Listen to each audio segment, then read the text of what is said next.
troops, welcome to the Action League. My name is Owen, and Merry Christmas and Happy New Year to everybody whenever it comes. I'm joined tonight by J-Man and Stephen. I think Sean is showing up as well, so he'll be here in a few minutes. Anyway, how are you guys? Good. I'm all right. Can't wait till the holidays start, man.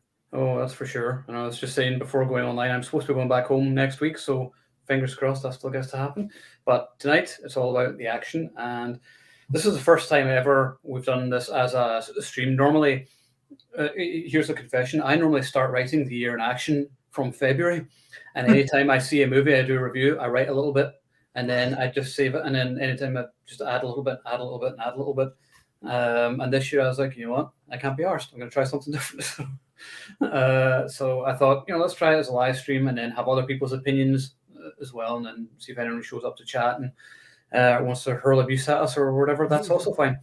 So 2021, well, it was another crap year personally, but there were some good movies. There were some bad, some shocks, but I can't really think of anything that I would say was a classic action movie this year. Can you? No, this was kind of like to be honest, I was dreading this a little bit. I'm like, oh no, I don't know, because normally we're so enthusiastic about all these cool things that have come out, and we're trying to fight over which is the best. We know which is the best movie that came out. It's very obvious. This is the year where it's like, yeah, that's the best action movie this year, and there's not really anybody who's gonna come close.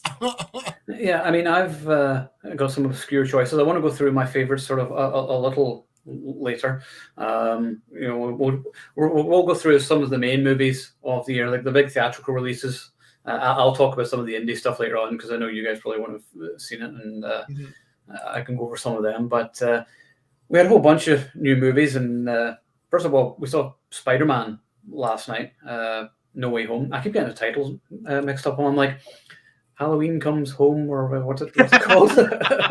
Which one's this? But I mean, I went into Spider-Man thinking, oh, yeah, this is going to be a mess. It's going to be Spider-Man 3 again, or whatever else. And it actually wasn't. It was actually really good, and probably the best of the Tom Holland Spider-Man movies. Spider-Man 2 is still my favorite, I think, of the live-action Spider-Man movies. But this is a really good movie. It had heart, some decent action scenes. But as I said in the review earlier, my problem was the 3D. It was so dark. But I watched your review last night, Jim, and you said, no, it was actually just dark anyway, wasn't it? Well, you know what? I know I didn't see it in 3D. I saw it in IMAX, but no 3D. I always avoid 3D if possible. Same. For some reason, and this happened with Eternals as well, maybe it's just this particular AMC. I'm sorry, the theater. It's not the theater that I go to. It used to be the AMC. That's why I'm thinking AMC. The one I go to is the one right next to my house, and that one's always pretty solid. This is the one that's closer to Steve's. And the seating is awesome. The layout is great. The service is very good. I've never had any problems there, but the screen seemed dark. It seemed dark for Eternals, and it seemed a little bit dark. Now this movie, Spider-Man, a lot of it takes place at night, which doesn't help. And for 3D, that must have been an absolute disaster. Yeah. I was like, and we were 3 rows from the front, so I was sitting there like that, looking up at the screen. Right. And I was feeling my age watching it because there's all these teenagers going, and I was like, that's good kids. I don't care. Well, I mean, yeah, you saw I loved it, man. Like, oh yeah, so did I. Yeah. Like people were like, they were like losing their minds. It was so great. I would say 50% of the audience had Spider-Man shirts or something. I had my Vulture shirt because Vulture, I gotta support my Vulture. Yeah. And I mean, it was like a great time at the theater with that crowd. Not since like Endgame has there been an actual crowd that's invested in what's going on. And it was a celebration. It was a celebration of Spider-Man in cinema. Basically, it's like anything you want to have happen is gonna happen, and it's gonna be, and it's big. So it's great. Yeah, but we won't say any spoilers because no, I know Steve still has to see it. Yeah. And you really should, Steve, because it's actually really good, but it may not be in the cinema now because of Unicron doing this thing. So I mean, that's really annoying. I'll be honest with you, having now read 290 some odd Amazing Spider-Man comics, this was pretty much going to be a 4K purchase anyway. Yeah. I mean, home theater and streaming has done their job to kill the theaters.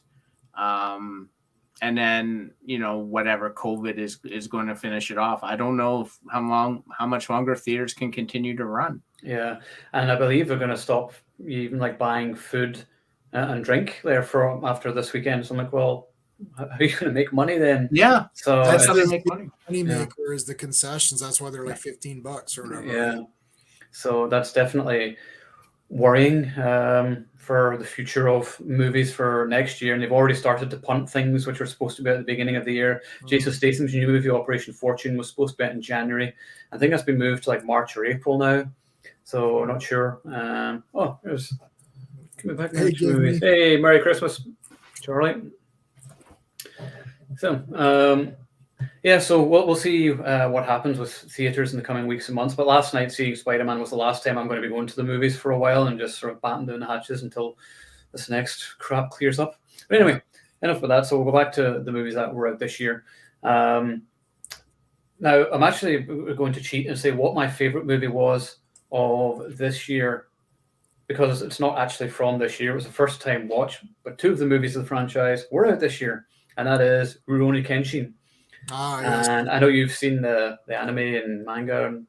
My wife has read everything. We've got statues of Rurouni, but also I can't remember the other guy's name, Makoto, maybe.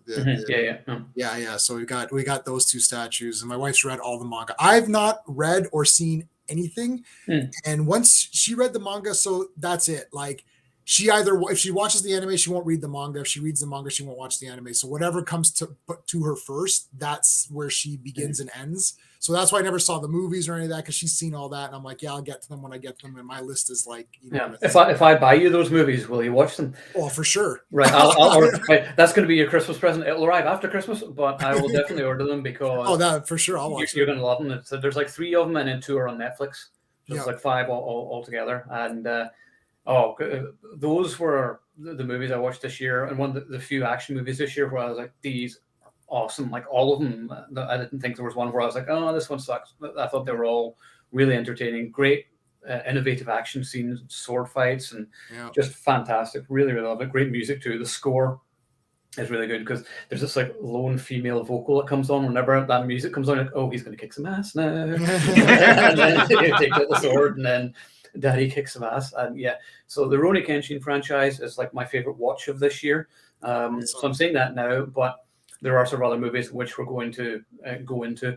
So let's have a look at some of the blockbusters. Okay, we'll just get my whining out of the way first. We know what we're going to talk about now, so let's just get that out of the way. James Bond, No Time to Die. Right. Now, believe it or not, it's actually not the worst film I've seen this year because it's not badly made. I hated it, but it's not a badly made movie where I was like, oh, this is piss poor. I just didn't like the decision to make that. And I was like, I can't in good conscience say, no, this is a terribly made film. It has good action scenes and decent performances, and there is a lot going for it. But the ending, that's where it lost me. Spoiler alert, but really, if you haven't seen No Time to Die yet, then really you're not a fan. So right. So fuck your feelings. I haven't hated a movie so much in a long, long time. Stephen, I know you're on my team here, Stephen, so you can go and I'll let you take over the rant. Oh, well, it was the worst. I think it was the worst movie I saw this year. It was far too long. The story, to say it meandered, it didn't just meander. It wandered out into a field and never came back. I have no idea what the hell was going on in the movie. I mean, Rami Malek was just, I don't know what he was doing. He was just going off on soliloquies that had no context, no purpose. They had this poison garden that never came into effect. They seemed to really put importance in characters that had zero anything. No one cared about them. No one cared about Lee Sado. No one cared about Q, the new Q. No one cared about these characters. Like bringing them in and placing importance in them, that's a script thing. There was no emotion to it.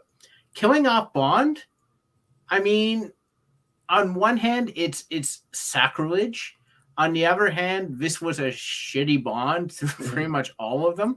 So he may as well go out as he went through the series like garbage. It was a terrible movie. Just no, I had no idea what was going on half the time. I just sat there.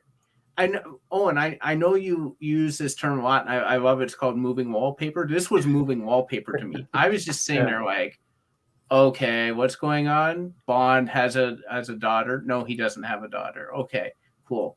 That's never even explained. Yeah, like, it's like, oh, she's not yours.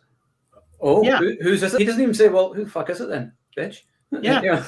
Like, so it doesn't even ask. Blofeld goes out in a terrible anticlimactic way. He's just grabbed by Bond and he dies because he has the touch of death, is what I call it. Like, he's got that thing.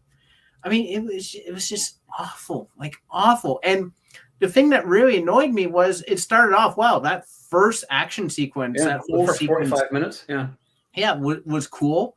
I liked it. I liked him teaming up with Ana de Armas. I thought she was cool. But they kill Felix. Like, as soon as they started to kill Felix and they brought in that girl who's like, I'm 007. I'm like, oh, here we go. Yeah. And then it just went downhill for her.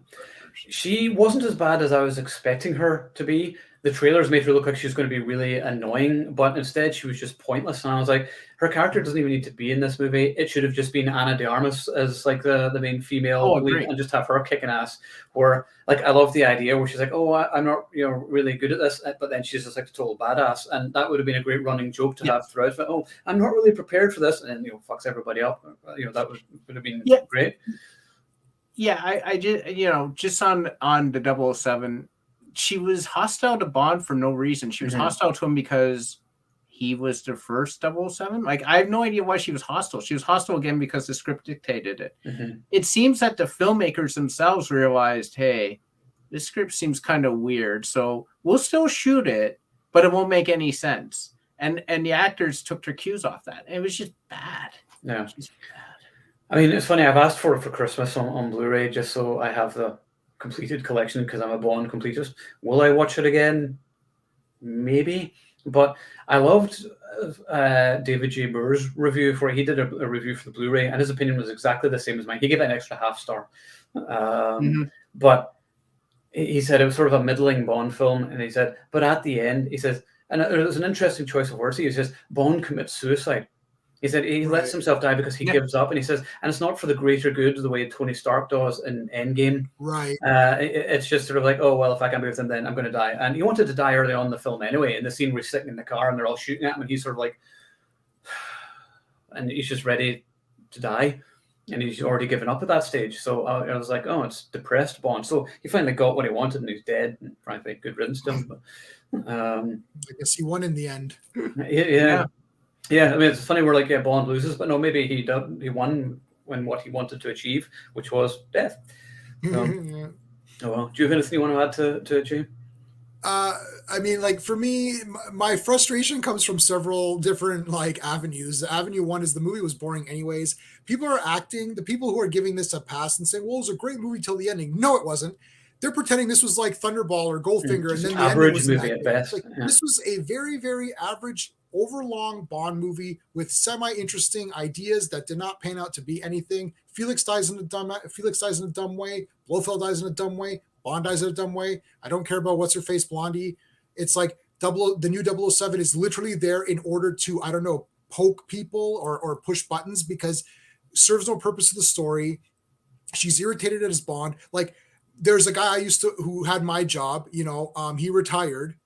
And then I took his job over. So should I be angry at him? Yeah, right. Fuck that guy for no reason. If he comes back to help us out on a project, right? I should be like, well, I'm the new guy around here. You're the guy that left. It's like so stupid. It's awful garbage writing. People who are giving and then so my other avenue of being pissed off is people giving this the pass as though everything's great and sunny and sunshine in their world. It must be great to walk around and love everything you see and make excuses for every garbage thing that comes out. At some point in time, you got to put your foot down and say, like, look, this is awful. And it's time for us to move on. And people nowadays accept so much like garbage. They don't even care. It's like, well, James Bond's kind of ruined. Well, okay. Well, Star Wars is ruined. Well, Star Trek is ruined. Well, Doctor Who is ruined. Indiana Jones is going to be ruined. It is already ruined anyways. It's ruined anyways. But it's like at some point in time you got to be like, look, guys, this is it, you know. And when we talked about Spider-Man, just to bring this back for one quick second, Mhm.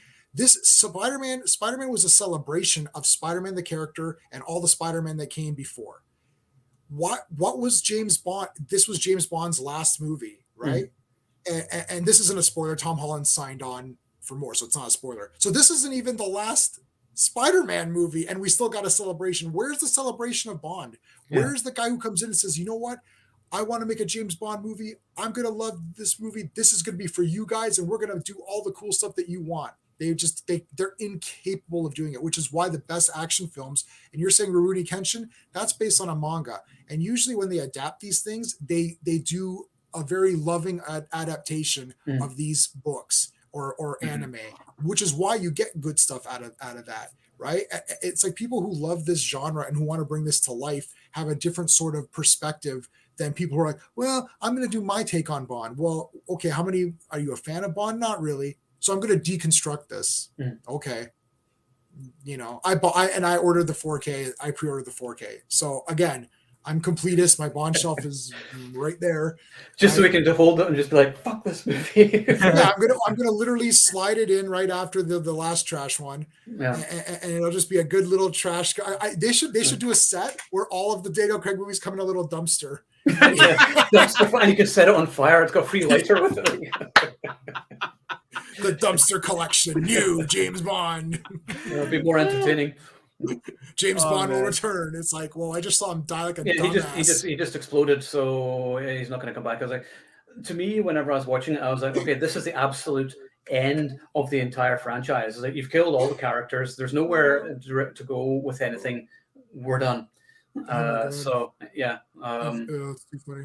It was not funny, but I'm at the part where where you're upset. It's like it's like the stages. Now I'm at the part where this is just stupid. Now it's like, okay, kill him. I know that's the thing. Like, my anger has subsided now after about 4 months.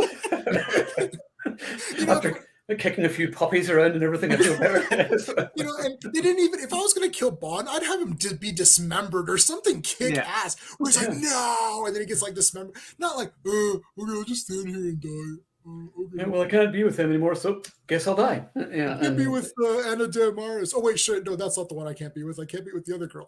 Yeah, whatever her name is. Yeah, and that's the thing. So, yeah. So anyway, yeah, I think we can all agree that that's probably one of our the most hated movie of the year, at least for me. But I'm going to go to a movie which I don't know if you guys have seen yet, but this is the movie. This is actually a movie I hated before Bond. I'm very disappointed. The Last Mercenary, starring Jean-Claude Van Damme. I haven't watched it yet. I'm going to come out and say it. I think it was his worst ever movie. It was awful. I was so looking forward to it as well. I was like, okay, this will be fun. And then I watched it and I was like, oh, this isn't an action movie. It's a weird French comedy. It looked very silly. Actually, and it seemed a bit silly. And I thought, well, it's Van Damme. I own every Van Damme movie. The Van Damme collection's in the next room. So it's a must. But like, I mean, I was kind of reluctant to even watch it. I'm going to watch it like 100%, but you're not missing anything. I mean, there are like a couple of entertaining moments in it, but for me, Van Damme is like my favorite action star. I grew up with him, and whenever there's a new film of his, I will always support it and be there opening day to see it. And then I watched it opening morning, and I was like, oh. I actually almost turned it off. I had to force myself to finish watching it just so I could write a full review for it, but I hated it. So yeah, that was definitely bad. There was also another movie on Netflix, which I remember there was this huge debate in the Facebook group, and everyone's like hurling abuse at each other as they do, because it was very different opinions. It was called Sweet Girl with Jason Momoa. Okay. And I actually enjoyed it for like the first half. I was like, this is all right, this is quite cool. I like Jason Momoa here, sort of action hero persona written all over him. Really, he's a big guy and whatever. He's got the charisma and whatever, and I like him as Aquaman. But then there's this twist that happens. I'm not going to spoil the twist, but I was like, that is the dumbest twist I have seen in a long time, and it just totally ruined the movie. And I couldn't concentrate for the rest of the movie. I was like, that you've just totally taken me out of this film with this brainless twist. Right. But a lot of Netflix movies are mostly bad anyway. I mean, they're kind of average to bad. I mean, that's just kind of the way of things. What else was there? Jungle Cruise from Dwayne Johnson. Although I mean, it looks cool. I have that one. I haven't watched it yet. It looks cool. I mean, it's not. It's not. Yeah. I mean, Red Notice was okay. I mean, Red Notice was it ticked all the boxes, and it's exactly what you expect it to be. Like Ryan Reynolds being Ryan Reynolds, Dwayne Johnson being Dwayne Johnson, Gal Gadot looking hot. Sold. And it's a Netflix movie, but it had some decent action scenes, funny banter, and everything. I mean, I do like Ryan Reynolds, even though he's the same in everything these days. I like his personality, I like his sense of humor and whatever else. And he and Johnson were a good team, so it was okay. Before we continue, we have a whole bunch of comments here. I don't want to ignore everybody. So hey, Brendan, all right? Hey, Jimmy, it's been a while. Hey guys, I haven't been to see you. I'm really old. I need my glasses on here. Good to see you back in action. To be honest, I haven't seen you yet, but whatever. I already know spoilers. Yeah, we've probably ruined all of No Time to Die for you there. So yeah, sorry about that. Nobody was my favorite of the year for sure. Yep, correct. So we might as well just talk about Nobody now. That to me is the best American action film of the year. And if you're looking for old school R-rated action, kind of like John Wick. I'm really surprised it doesn't take place in John Wick universe. I'm pretty sure it does. It does. I've heard a lot of people saying they're going to meet up or some weirdness like that. I hope so. If he, where everyone was cheering throughout the movie last night, if he shows up in John Wick, I'll be like, woo! Oh, that'd be so good. That'd be so good.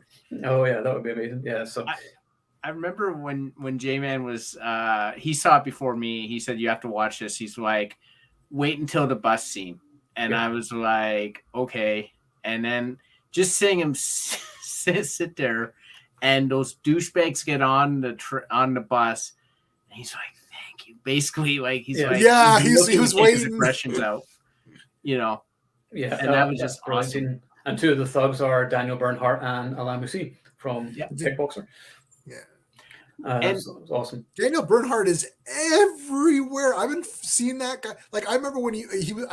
I hate to say this. This is what I said when he was the fake Van Damme. Like when he was, because like he took over the role, and I was like, oh. But then he was also in Mortal Kombat Conquest, and he was one of the main guys, and I thought he was awesome in that. And I liked Mortal Kombat Conquest. I thought that was a cool show, and I really liked him in there. And Kristana Loken, Terminatrix is from there too. Yeah. And from that point, I'm like, I like this guy. And he pops up all the time. He's always like either like some security guy or something. Yeah. And you know that he's, because he's a good fighter and all that, right? He does good choreography. So it's great to just see him. He's like one of those staple guys you see. You're like, yeah. I want to see him lead a movie again. He was in like the Bloodsport sequels and the Cutter with Chuck Norris, which is awesome. You get to see him fight Chuck. I mean, my God, and he lived to tell the tale.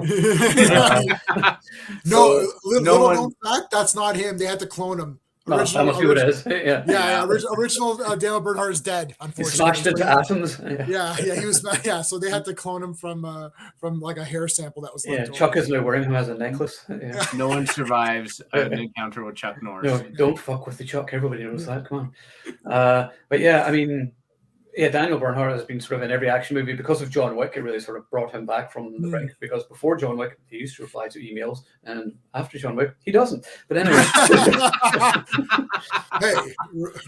but we'll move on from there. I'll stick with the older Bond movies. I've been getting back into them. Yeah. Ended with Die Another Day, really. Actually, have them get cut in half with a laser. That would help. You were to kill them all. My personal words. Yes, it's actually worse than them because at least they actually have action in them. I like Legionnaire. Legionnaire was okay. Yeah, nobody gave me everything I wanted. Correct. Castle Falls and One Shot. Liam Neeson's The Marksman. I sort of like that. I really like The Marksman. I thought that was good. One Shot I haven't seen yet. I've never got any screeners or anything for it, and it's not out here in Canada. I don't think yet. I think it's out in January, so I'll watch it then. Ice Road, I remember that was okay. I like Liam Neeson, and I like anything that takes place in a trucker-themed action movies and ice and snow. I love movies like that, so it's good fun. Castle Falls was decent. That's Scott Adkins and Dolph Lundgren. Jay, I think you'd probably enjoy that as well. I enjoyed it, but it was really, really low budget. Like it looked cheap, and just the sort of griminess that modern straight-to-video movies kind of have these days. But it was still good. Scott Adkins is awesome, and Dolph is awesome. Dolph actually gives one of his best performances in Oh wow. Castle Falls. Like there's a scene where he breaks down in the car when he finds out his daughter is ill and he can't afford to pay for her. So he breaks down, and it's just a really, really moving scene. One of the best performances he gives. So. Yeah, Castle Falls was good. And it was just good just to see Scott Adkins and Dolph on the screen again, just because there wasn't really all much else going on. The other sort of big blockbuster that was out this year, was that even this year? Was Fast 9 this year? Yes. That was this year. Yeah. Oh, have either of you seen it? No. I'm behind like 2 or 3. I gave Sean my entire Fast and Furious collection. I'm thinking I'll wait until that entire series is literally done, and then they'll inevitably release a super pack that'll be thin with just all the movies. It's like Harry Potter. If you wait long enough, all the Harry Potters are like in one slim case. All of the Saw movies are in like one slim case. So it's like I like that kind of thing because like Steve and I and you too. You've got a lot. Like once you get into 2,000-3,000 movies, it starts to really like the space is very important. So, so I saw up to 6, I think. Did I see 6? Steve probably knows better than I do. You saw 6 with me. I made it to 8. I gave up after 8 because 8 was just too ridiculous for me. It was just the scene where they did they shot the cars with the grappling hooks, the car to grappling hooks. That was the best part of the movie. And Charlize Theron, I swear to God, I don't know what movie she thought she was in. She thought she was in some Oscar because she's great in the movie. She is like a top-notch villain. I'm like, what the hell is going on? So, hey, Sean, catch me late. But it was just too preposterous. Jason Statham and the baby, bringing Luke Evans back, and he's on their side too. I'm like, come on, guys. Yeah, nobody's bad. Yeah. So. Yeah, there's no stakes. That's exactly right. Yeah. Fast 9, I preferred to 8 because there was a lot of it filmed in Edinburgh in Scotland. So an action movie from Scotland, hell yes. So really enjoyed that. And I had some fun moments. The thing was, it knew it was ridiculous. And it was just like, you know what, we're going out there and you think we're going to go into space? Yeah, we're going into space. And it does it in like the most ridiculous way. And we're like, yeah, we know this is ridiculous, just to go with it. And I kind of enjoyed it despite myself. I was like, I know this is awful, and yet I'm still kind of just having a fun time anyway because, action movies are meant to be silly. Commando's silly. That's why it's fun. But it was never this silly. I mean, I think they'll do like a Blu-ray set, and it'll be, if they don't call it the family edition, then that's definitely a missed opportunity. The fammy pack. Family pack. It'll be in a car. It has to be car shaped. Yeah. What's the what's the show with Carrie and Doug? What are they called? With Lou Ferrigno was on it. The fat guy, Kevin James. King of New York, Queens. Yeah, so King of Queens. Yeah. So I had the King of Queens thing, and it was in his IPS truck, and there was a skid, and on the skid was all the DVD seasons, and you open the truck up and pull. Yeah, this is so cool. We ended up selling it because, like, really, I mean, that show's everywhere. It repeats 100 times. So and I was like, this is such a cool set, and I thought, somebody's got to do something like that with Fast and the Furious or whatever, like have them all in a car, or you open the trunk. Or whatever, or you open the hood, maybe in the hood or something. Yeah, that'd be cool. Yeah. I mean, is there 2 more movies coming or 1 more? I don't know. I mean, I've lost track. Yeah. So I mean, they've been in space now. So where else? They have to go under the sea. I think. Yeah, I was going to say it's going to be underwater. Yeah, you have Vin Diesel going do do do do do do. So, that's the only thing they can do, and he's going to have to fight a giant crab or something. I'd watch that. That'd be awesome. But yeah, it's definitely a franchise that has gone on far too long. And I mean, I understand Jimmy there when he says, "I've seen Fast and not long ago, and personally, I didn't like it much. One of the worst." And I was like, "Yeah, it probably is." It ended for me after 5. Like 5 really was, for me, the perfect fitting ending to the entire saga. They did that big heist. They got everyone back, and whatnot. Like then they tried to be Mission Impossible, and it doesn't work because Mission Impossible is awesome now. Yeah. Right. You know, this thing is just okay. It's just everyone's joining up with them for no reason. It just doesn't make any sense. Yeah, I stopped with 5. Yeah, but, I mean, yeah. Yeah, sorry, continue. I was gonna say I stopped with 5, and I didn't see 6, 7, 8, or Hobbs and Shaw, but I saw 9. I enjoyed it. It's stupid. The magnet thing is ridiculous because you just turn it on and off, and it attracts to whatever they want it to, and it doesn't really attract to the actual magnet. There's no sense to the to the logic there. The space thing. The thing is, Tyrese tries to put a meta twist on things. Like they use him to be like, guys, he's the audience. Yeah, we do all this stuff, but we never get hurt. And everyone's like, you know what? You're right. You're a dumbass. Or they take him seriously for a second, then they're like, no, we're back into movie mode. But I don't know. I like Tyrese in those movies. They give him all the hard shit to do. All the big action scenes. Meanwhile, Dom is just like sitting in a chair driving. You know, he doesn't even do anything. But Tyrese is avoiding like giant trucks falling on him. Yeah. And he's just mumbling away. It was fun. It was dumb. Yeah, it's harmless. Yeah, that was the thing.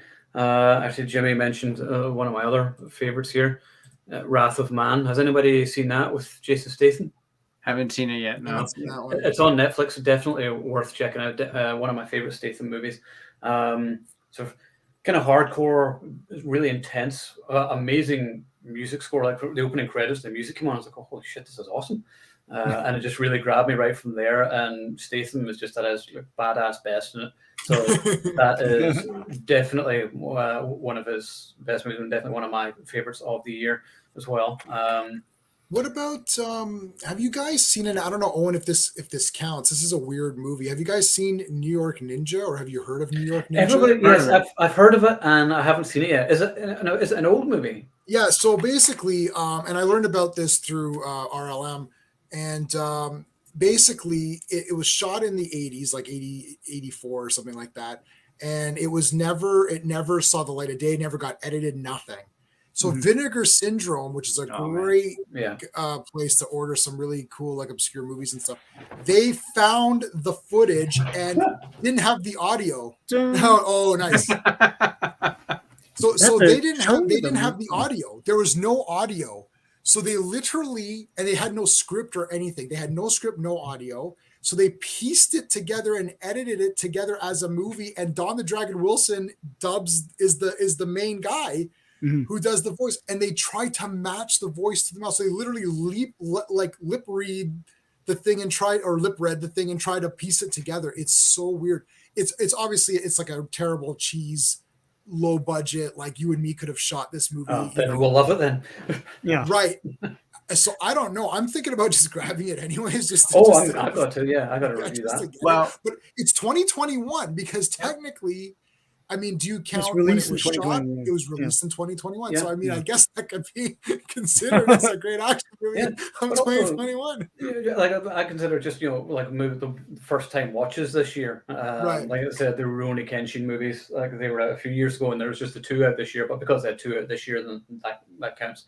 But yeah, they were really good. Now, one of my other favorites of the year, and I think we're all pretty much agreed on this, was Godzilla versus Kong. I kind of delivered everything I wanted. Yeah, it is the one true just before we get into that, I believe Cynthia Rothrock is also a voice in that New York Ninja thing. I think I heard that. There's a bunch of Leanna Quigley. Yeah. Who else was in there? I don't know. You can look it up. But I know, and you got a soft spot for Cynthia. So I love Cynthia. She is everyone loves Cynthia. Cynthia is awesome, and like when I've written a review. I've got to post it in the next few days for. Also, shout out to John Cross for getting this for me, because this is like gold dust, martial law and martial law 2. Yeah. Chad McQueen and Cynthia Rothrock, and the second one is Jeff Wincott, and Jeff Wincott's the boy, so he was awesome. Good Canadian lad. Yes, indeed. So the films are like pretty much not available now. He got them in some place in Connecticut. Wow. So thanks, John. That's awesome. So a bit of a collector's item. It's selling there for like $160 on eBay. Wow. So, which I'm never going to sell because Connecticut. Who knew? Who'd have thunk it? So, right, Sean, as you're the newest one coming in here, I'll give you a chance to talk there. So, Godzilla versus Kong, what would you think of it? That was this year. Wow. Yeah, I know. It's been a long Yeah. Well, it's wicked, man. The thing is that a lot of people like harped on the logic of it. Like, of course, the center of the Earth is thousands of miles away. You can't just hop in and out like in a few minutes, right? But in this movie, you can. That's cool. It's a movie about giant monsters. Logic Yeah, doesn't matter. they had that spaceship that can go through and everything. I like that it was a Kong movie. You know, like Godzilla's in it, but like there's more Kong world building and stuff. We don't really get a lot of Kong movies. Like I know Jimmy and I talk about that all the time. It's like, you know, most of the Kong movies we get are like remakes of the old movie, right? And then sometimes they'll have them fight other guys, but not often. So this is cool. And the fight itself was awesome, and there's a winner, you know, and Godzilla, like, they have mutual respect. Godzilla isn't gonna kill him, but he could, and then he just like roars in his face, and they're like, oh, and then at the end, you know, the big, I mean, it's not a spoiler anymore, right? No. But Mechagodzilla was A, an asshole, and B, awesome. It's like he's just like pesky, and them like teaming up with him was great. Like, to me, it was a lot like the 70s movies, but more fun. I thought it was pretty good. It delivered on what it was supposed to. It wasn't too ponderous and trying to take itself too seriously, and that was the strength of it. And I think it got a lot of acceptance from like just general audiences too, which is good because now we're gonna get more monster movies. They said that was gonna be the last one, and now we're gonna get a new Kong film, so that's great. Oh, good. Where does it rank in the MonsterVerse for you? Yeah. In terms of, so just like the American one. Yeah, right? just so Kong Skull Island, Godzilla versus 2014. Kong, Godzilla 2014, and then King of the Monsters. So how does it rank? I'd say, well, Kong Skull Island's pretty good, man. I don't know. Like, this one has the star power of Godzilla, Mechagodzilla, and Kong. If I were to pop one in right now to have some fun, it's probably Kong versus Godzilla, or Godzilla versus Kong, whatever. And then it's Kong Skull Island after that for me. Yeah. And then King of the Monsters. But the thing is, I'm frustrated with the visuals of that movie. Like, I think back to it, it should be awesome. There's like 100 guys in it. Godzilla kicks ass. But you can't see a lot of it. Yeah, a lot of it's too dark. Yeah, Ghidorah's in it, and there's a lot of this frustrating cutting away from the action to the humans. It's really jarring. So then after that is Godzilla, which is great. I like that Godzilla in 2014, right? 2014 Godzilla. I like it. It's last for me because it's just too. It's trying to dip its toes too much into the grounded well, and it's too much, you know. The last fight at the end is cool, but once again, it's in the misty dark. You can't see. And doors keep closing and things like that, and the camera moves away when they start fighting. I'm like, no, I just want to see them punch each other. From the point of view, this isn't an art movie, dude. No, it's a Godzilla movie. I just want to see them fucking each other up. Come on. It shows the perspective of man. I don't want to see the perspective of man. I want to see Godzilla, man. Yeah, dude. It's like, why would I get it? So, Stephen, where does it rank for you? You know, I would probably put Kong Skull Island first. I really enjoyed that film a lot. I think it had something to do with the cast. Having Samuel L. Jackson as sort of like the kooky villain is always, I don't know, there's just something about that.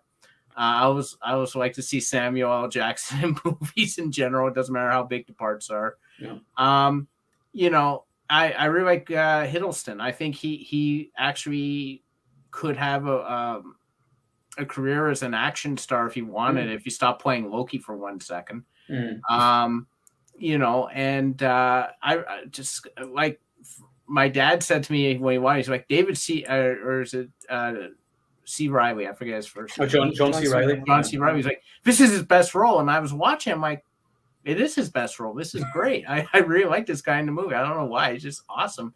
It's probably that. I disagree with Sean. I really like Godzilla King of the Monsters. There's a million monsters, and it's just like you see Rodan and all that, and the music is incredible. It has the best music score. You know what? This might be a J-Man watch it on home video sort of thing, because I remember popping it in. I have it in 4K and it looked pretty damn good to me. Yeah. King Ghidorah's in it. That's awesome. I don't know. I always like the three-headed monster thing, so I'm always partial to that. Then probably Godzilla versus Kong, but like all three of those movies are top-notch. Godzilla versus Kong was the one movie, I said this before, is the one movie I regret not seeing in theater. It's a spectacle film when they no longer make spectacle films. Every film wants to be a $200 million movie that looks like a $50 movie. And I don't know why. I have no idea why people want less impressive visuals. Movies are a visual medium. When you're in the action fantasy genre, it should be more impressive, not less impressive. It shouldn't look like I could shoot it in my closet. Right. And Godzilla versus Kong bucked that trend. It gave you these big monsters fighting over cityscapes, and that's exactly what you want. J-Man would call it the promise. We got what was promised from this film. And then Godzilla 2014 would be last. I don't hate the film, but the cutaways are annoying. Yeah. And the human characters are not engaging enough for me to care about following them around the film. Yeah, they kill off the guy who should be the lead, Bryan Cranston. Everyone knew that Bryan Cranston. You're invested in him, and then they kill him off. And you're like, what? But no one cares about this other guy. Yeah. Kick ass or whatever. Yeah, kick ass. Yeah. Jay, where's the rank for you? Look, I'm going to say it's the best because look, it has King Kong and Godzilla and Mechagodzilla, and they all fight. Yeah. So this is my Godzilla shelf. Where is it? Right there, and then I've got another shelf up there with the movies, all the movies. So it's like I've seen them all many times each. And for me, the 2014 movie was the weakest because it's sort of this idea that we're keeping it, we're saving Godzilla and you're kind of seeing him and all that. It's like, look, I've seen him 1,000 million times. Yeah.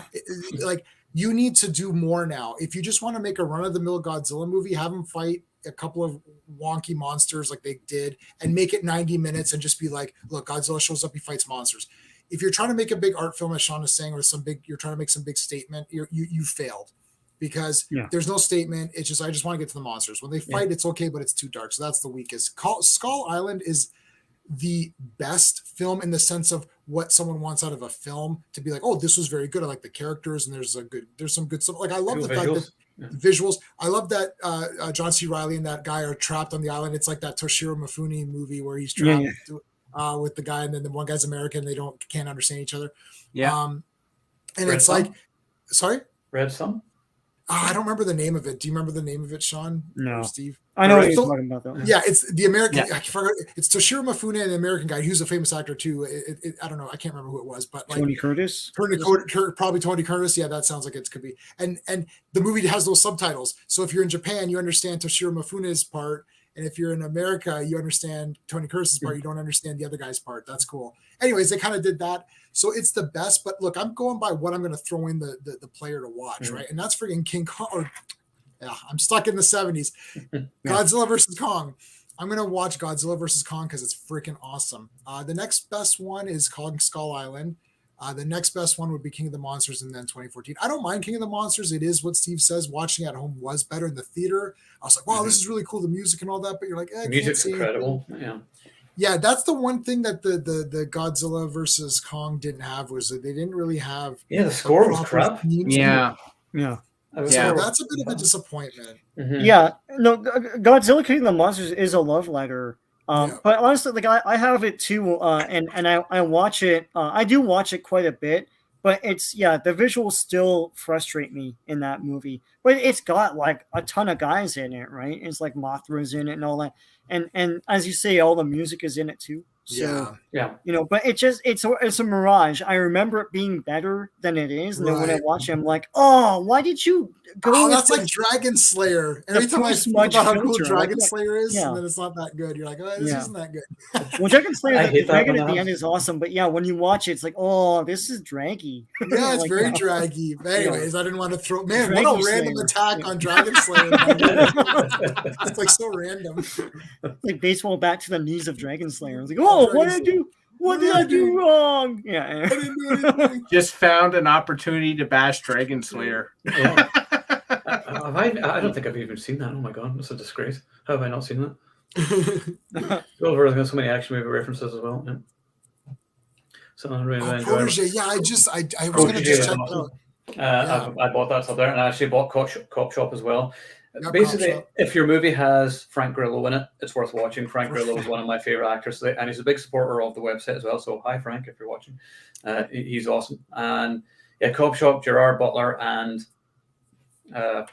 so I remember me and John a few months. Speaking of John, hope you feel better soon, John. We miss having you on the show. Yes. Hopefully in the new year. But I remember we were talking about Cop Shop, and there was a little bit of drama behind the scenes on Instagram. And I remember, I think Gerard Butler said something about Ryan Reynolds, like, "Oh, I've never seen a Ryan Reynolds movie," or "I don't watch Ryan Reynolds movies," or something like that. And Joe Carnahan, who directed Cop Shop, said, "Oh, well, Ryan Reynolds is actually a professional who shows up to promote his movies properly." And I was like, Wow. And I was like, oh, okay. And there seemed to be, a run there because like Cop Shop kind of came and went very quickly from the cinemas. And it's the kind of movie which, guys like us will love watching it. And it the opening credits has the theme tune to Magnum Force. So, that's just my wheelhouse right there. But, the young kids, they aren't really going to be interested in a movie like that, really. But yeah, Cop Shop is definitely a good one of my favorites. The Protege, you can't go wrong with Michael Keaton. Michael Keaton should be in everything. Yes. So that was good. Yeah. Oh, Helen of the Pacific with Lee Majors. Was that the one? That's it. Lee Majors. Yeah, Toy Cars was in a similar thing, but that's a whole other Defiant Ones or something like that. Mm-hmm. That's why I thought that's Sidney Poitier. The Defiant Ones, which they remade into Fled. Yeah, that's Sidney Poitier, though. We don't forget him. He's like the damn best. Him and TC were awesome in that. Yeah, Lee Majors. Yeah, that's right. Yeah, Lee Majors, he's the king. Ash's dad. Speaking of Frank Grillo, I'll just talk about some of his movies. Now, I don't know if you guys will have seen Boss Level. Oh, I heard of it. Haven't seen it. Yeah, it's kind of awesome name though. Yeah, Groundhog Day with Frank Grillo and Mel Gibson as the bad guy. Tick. Oh my god. I mean, yeah, you kind of know the formula and what's going to happen and everything, but it's just a blast. It's really good fun. Love seeing Gibson as the villain, and Frank Grillo's awesome as always. It's got some great action, some good kills. Selena Lowe shows up and she's has a sword and kicks ass in that too. So, Cop Shop is definitely worth watching. And then another movie with Frank, it was a straight to DVD or VOD movie. It's called Ida Red. And that had Frank Grillo and Josh Hartnett in it, and William Forsythe as well, who's just awesome and everything. And I had a great shootout at the end as well. So if you haven't seen that, I'm not going to go into like what the story is because it's kind of sort of complicated. But it has the Deborah, the blonde girl from Daredevil. What's her name?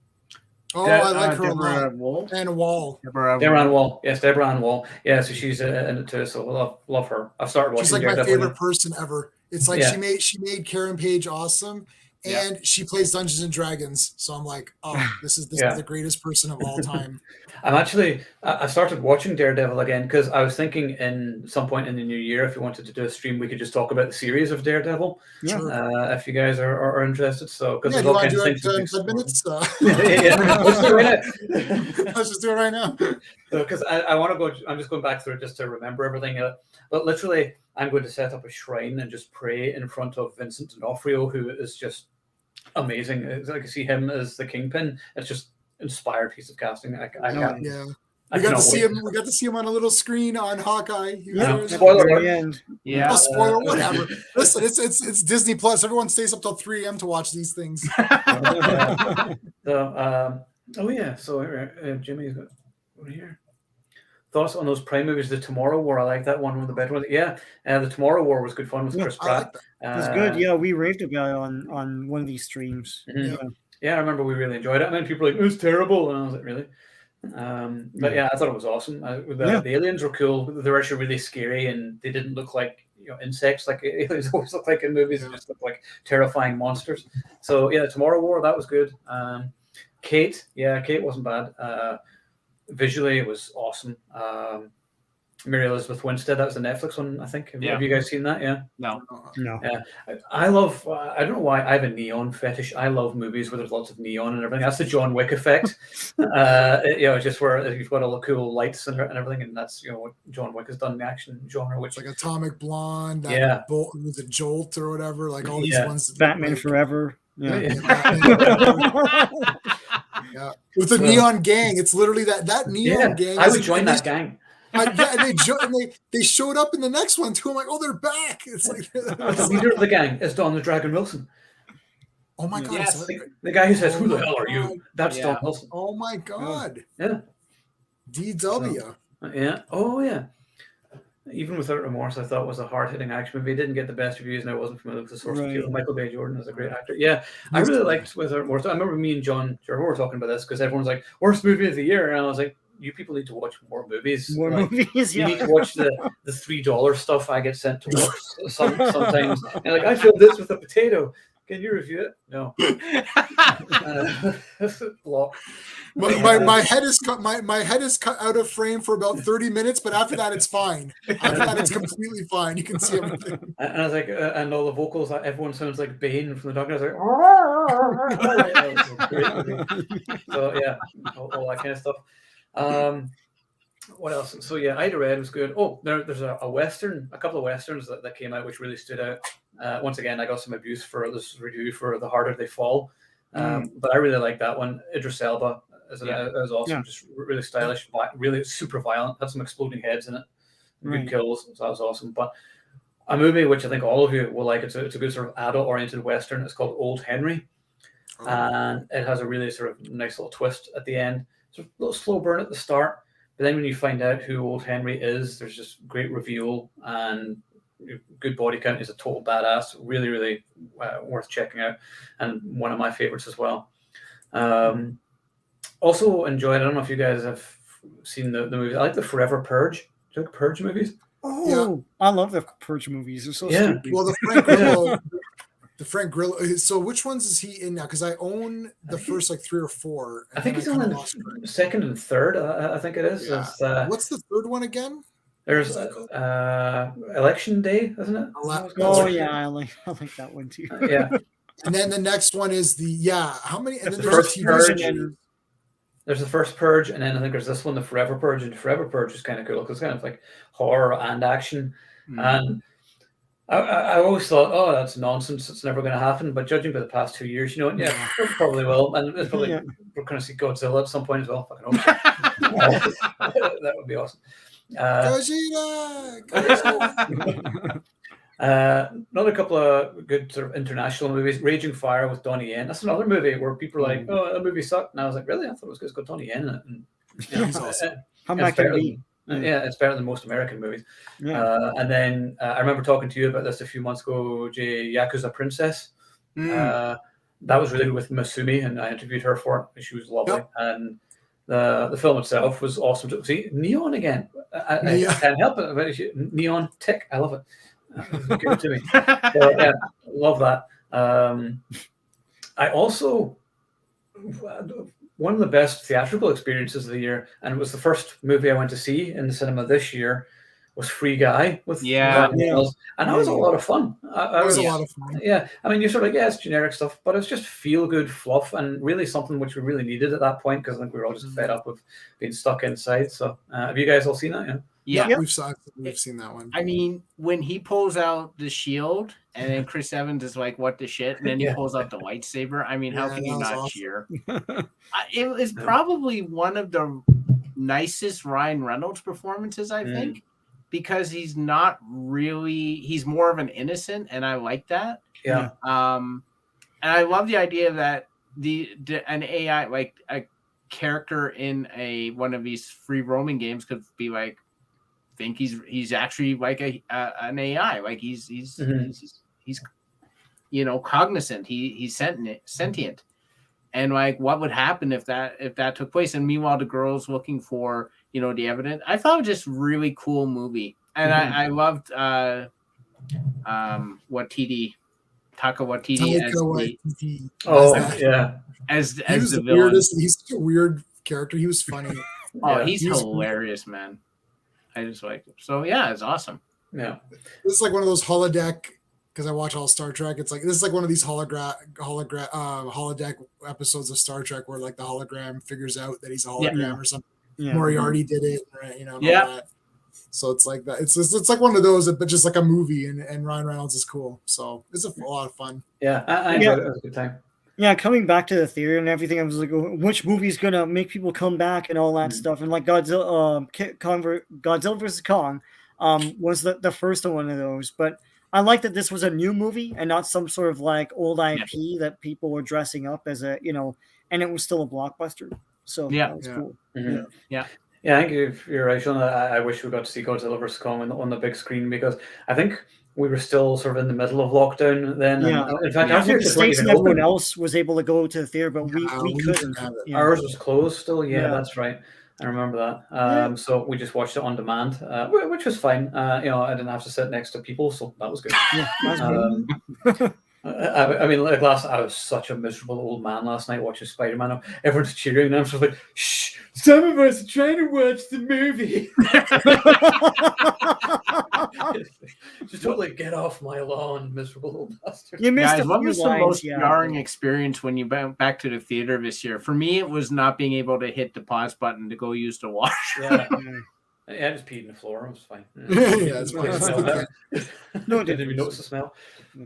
The other big movie this year, which everyone's like, oh, it's a masterpiece. Oh, it's terrible. You know what I'm going to mention? June or Dune, whatever people call it. We say June as in like the month of June. And then you guys over here say Dune. Now, it's funny. I was reluctant to do a review on the site because I don't consider it really an action movie. There was only like about 20 minutes of action in the movie, and the rest of it is people talking and standing, looking at things, and ships taking off and landing. And that's generally sort of all it was. But what was interesting is that I watched it for the first time on the small screen, and I was like, oh God, this is so boring. I hate this movie.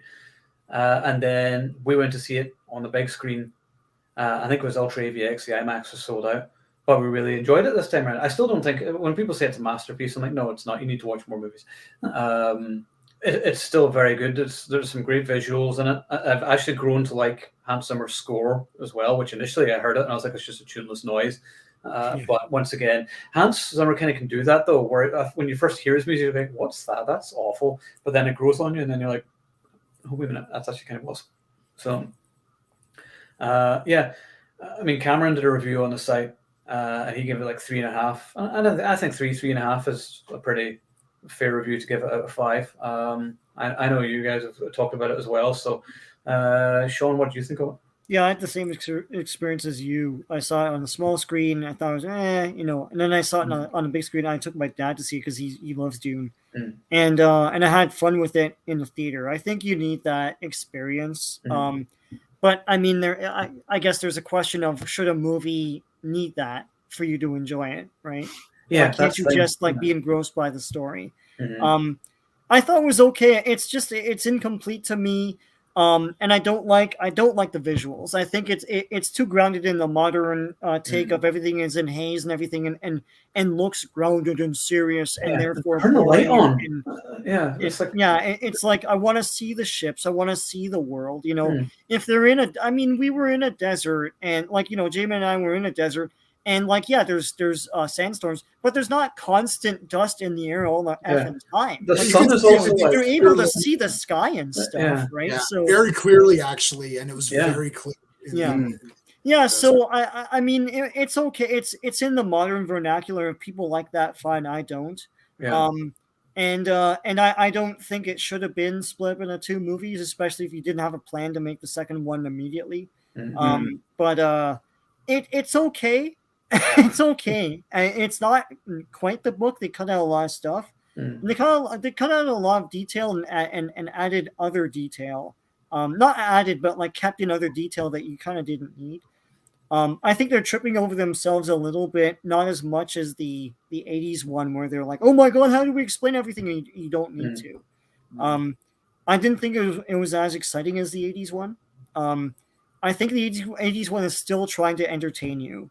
Whereas this is trying to be like erudite and like, and that's, I think, where you lose some people. I'm not going to dump on the movie, and it's not trash. No, I but just it's not it's poorly not made. what I Yeah. would do, and that's the problem, right? That Yeah. like anyone who reads the book will be like, well, I would do this and this, and it's just as I was telling like J-Man, it's the first time you watch a movie like that, it's going to be a checkbox for you, Oh, right? yeah. Oh, And there you're you not go. really enjoying it. So when I saw it in the theater, I let my guard down. I know what to expect now, and I enjoyed it a bit more. So yeah. Yeah, for me, and this is the worst thing you can say about a movie, is that I felt nothing watching it though, and no matter what, you enjoy the spectacle. And I was like, yeah, I don't care about any of these characters though. And I was Right. like, why do I care about Paul? Yeah, Or any they of these needed to people? adapt what was from the book and not follow it exactly. It's like one of the things that you need to do is you need to like make scenes of your own that like quickly tell you things about the characters, and like there are moments like that in the book, and they're in this movie, but they're sort of glossed over.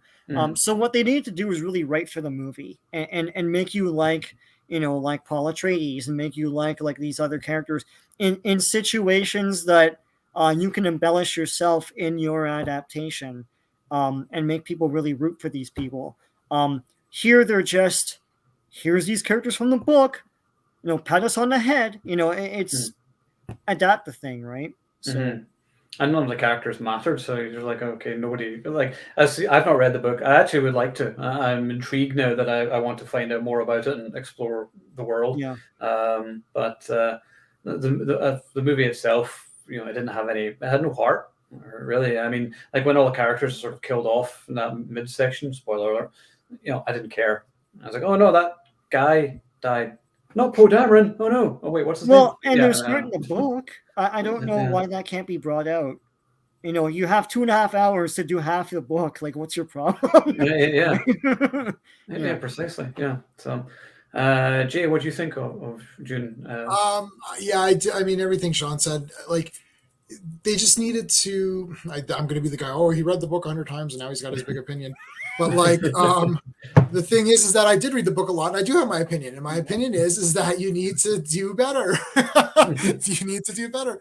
Like they checked all the boxes. They're like, okay, here's Paul. At some point in time, they lost the heart, is what you're saying, because the heart didn't come across. And there's the thinking man's adaptation where it's like, okay, look, here's the plot points that we absolutely must hit for this to work as Dune and still be an adaptation. And that's what they did. And then somewhere along the line, they forgot that we're making a movie. It's supposed to be fun. It's supposed to be something entertaining that people are going to want to see again and again. And my screen is not so small at home, and it was fine. I don't like this visual style. It looks like my garbage camera because my HD camera broke on me today. So this is my garbage camera. This is Dune, guys. This is what Dune looks like to me. No, yours is better. Yeah, I still have some color. And I'm like, the world does not look like that to me. Like Gidi Prime and Caladan should not look the same. They should be very obviously different, where you could be like, oh yeah, that's Gidi Prime. So it's like, anyways, whatever. So I didn't like the visuals, the music, and Hans Zimmer's best score for me is Wonder Woman 84 because there's heroic themes in it where I remember. That was a good score. Yeah. But yeah, like it's just like, I don't know, like I don't hate the movie. I'm totally fine with it. If people think it's a masterpiece, my response to that is that, well, if this movie is a masterpiece, this book, you're going to have to commit suicide after you read this book, because nothing better in life will ever happen to you after this book. Like, if this is a masterpiece, the book is so much way higher better that it's not like, oh, the books are a little bit better. This is like night and day. It's like every character means something in those books. There is like characters got killed off. You're like, they didn't even say this guy's name and he's dead. And I'm like, oh, okay. And he's like, he's one of the guys that I really liked. And I'm like, this guy is such a cool character. And he's like, he's nothing.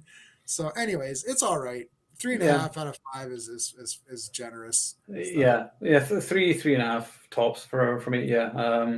It was okay. Stephen, your thoughts? Well, I hated the visuals for this movie. I absolutely hated them, Mike, especially on the first bit when they're on Gallatin. I'm like, why this looks exactly like Blade Runner 2049, which the same director made. So I'm like, why is it all rainy and dark? I can see everything, but I'm just depressed all the time. Like, why is this happening? And when they went to Araxis, I felt like the movie finally lifted up a bit when they were in the light. And I know the dust was everywhere, and I even thought, like, why is there all this dust all the time? Like, is the wind constantly swirling? That seems weird. You know, and I agree that it's an incomplete film.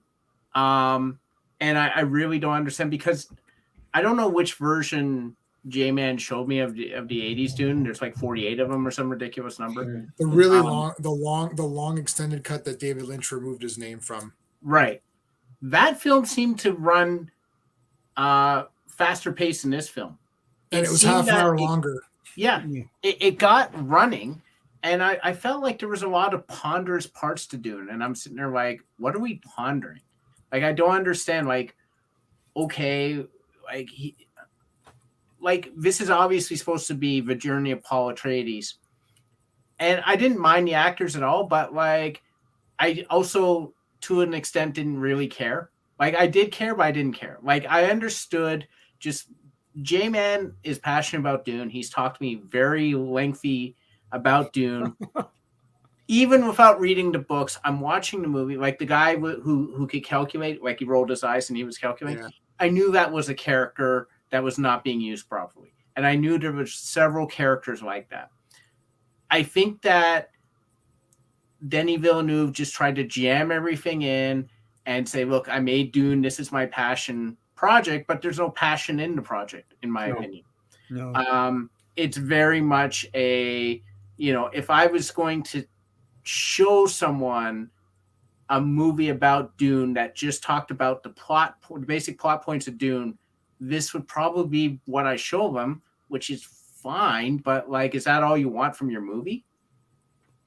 Yeah, do you want to feel something throughout it? Yeah, that was the thing. I remember when it ended, and she's like, "Oh, this is just the beginning," and then it ended, and I was like, "That's the end." But yeah, okay, get out, guys, get out of the theater. Is there going to be a post-credit scene where something happens? Like, oh, no, okay, it's just a really crap ending. Yeah. I almost would have ended the film. I know it would have been anticlimactic, but whenever the worm comes out of the sand and it's looking at, and they're looking at the worm fade out. Yeah. What happens there? And then you go, oh, drama. Oh, I want to see what's going to happen next. You know, but here it ends and it's like, oh, they're walking in the desert. Who gives a shit? Yeah.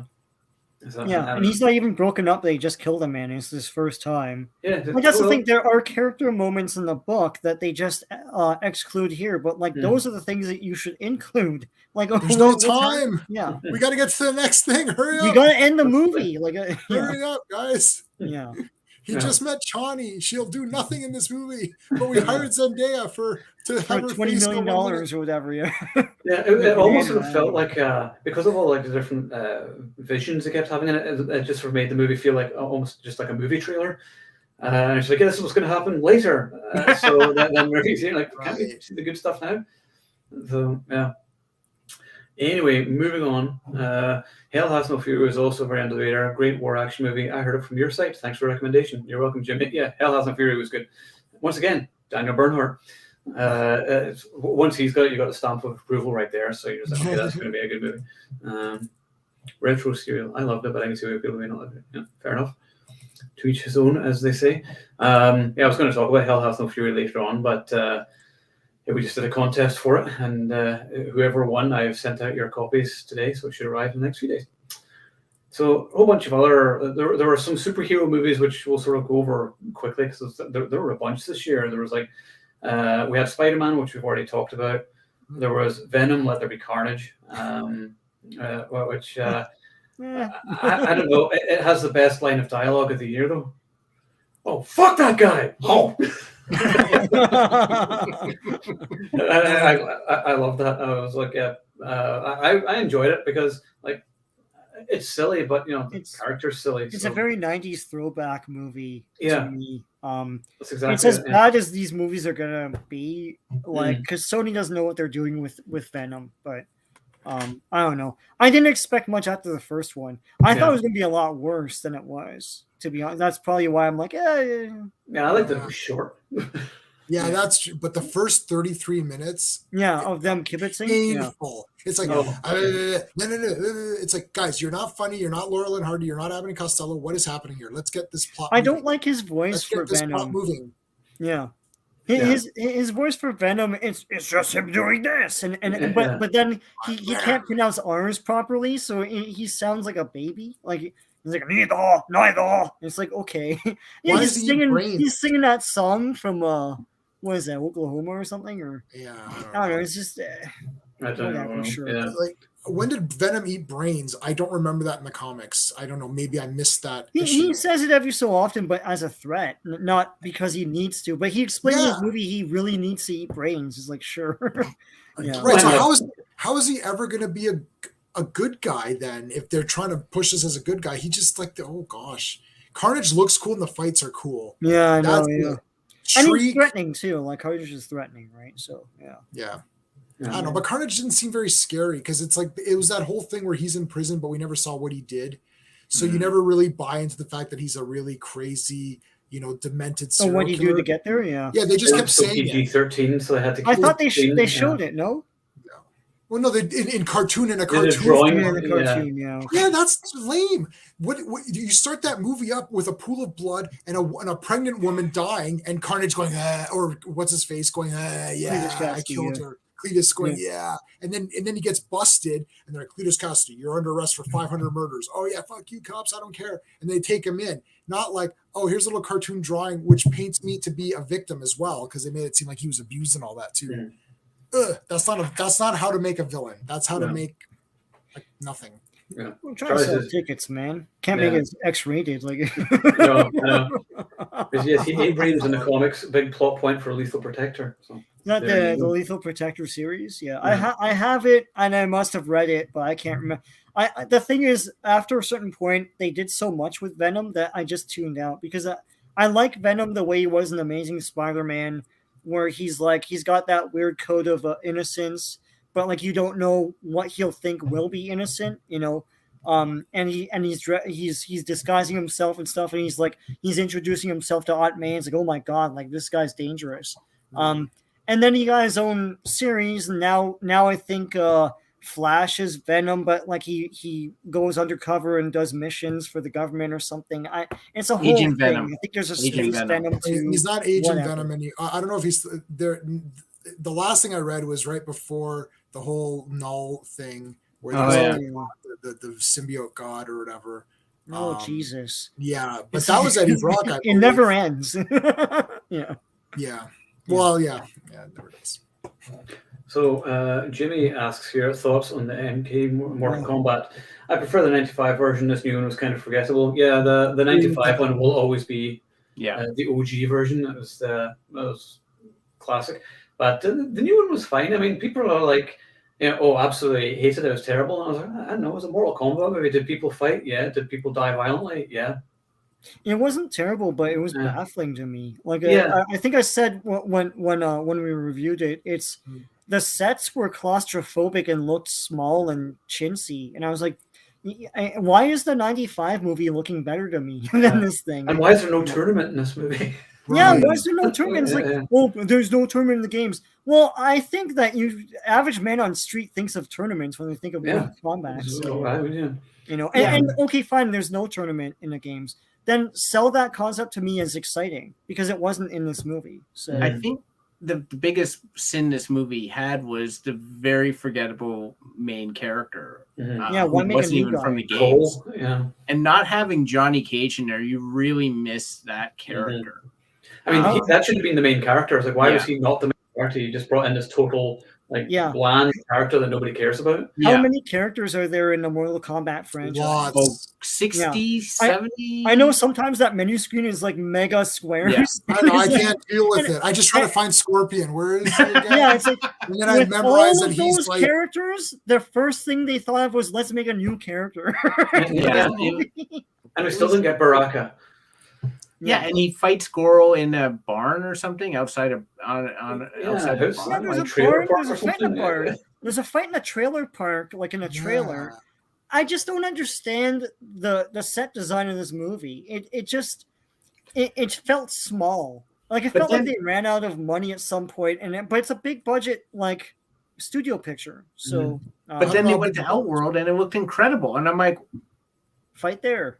What happened? We just stayed here for the movie. Yeah, I mean, and then also like Shang Tsung sucked. Yeah. I mean, Haruhi Kitagawa is Shang Tsung in the original Mortal Kombat. He is Shang Tsung. I mean, he just embodies the character.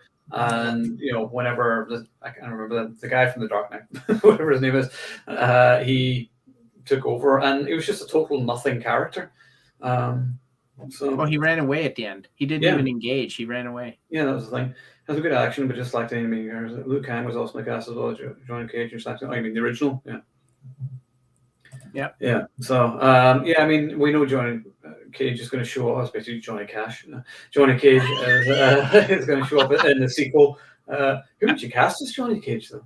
Are they making a sequel? Because I don't think this movie did that well. They'll make a sequel. Oh yeah, it will never die.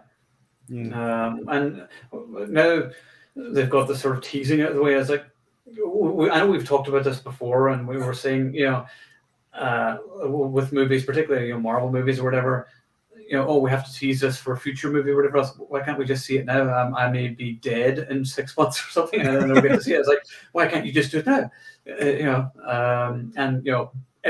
Johnny Cage is most people's favorite character in Mortal Kombat. So you're watching Mortal Kombat, like, so when's he gonna show up? I mean, we were all kind of hoping that halfway through he was going to make an appearance, or even at the end if you saw him, that would be cool. But I guess they have to cast him. But yeah, I don't know who would actually play him. Well, Mortal Kombat has so many characters that you don't really need to save too many people. No. Like you don't Sean always picks on Dick Tracy for killing off everybody. But I like the idea of a movie putting a lot of cool stuff in it so that you have no choice but to like it. Yeah. I don't know why I thought of Turbo Kid off the top of my head just now, but I love Turbo Kid. Yeah, Turbo right, Kid. exactly. Because he sat there and they didn't think, was there going to be a sequel? They're just like, shit, let's put every goddamn awesome thing we could damn well think of in this movie, Skeletron. It's like, we're going to combine Skeletor and Megatron into one guy and call him Skeletron. I'm like, this is genius. It's like I wrote it myself. Literally, I'm so upset that they came up with that idea that I didn't come up with it. I literally was gonna write them and say, guys, you guys are assholes. You created all these cool You stole the idea I never had. I wanted it, right. You stole an idea that I never had. I'm very upset.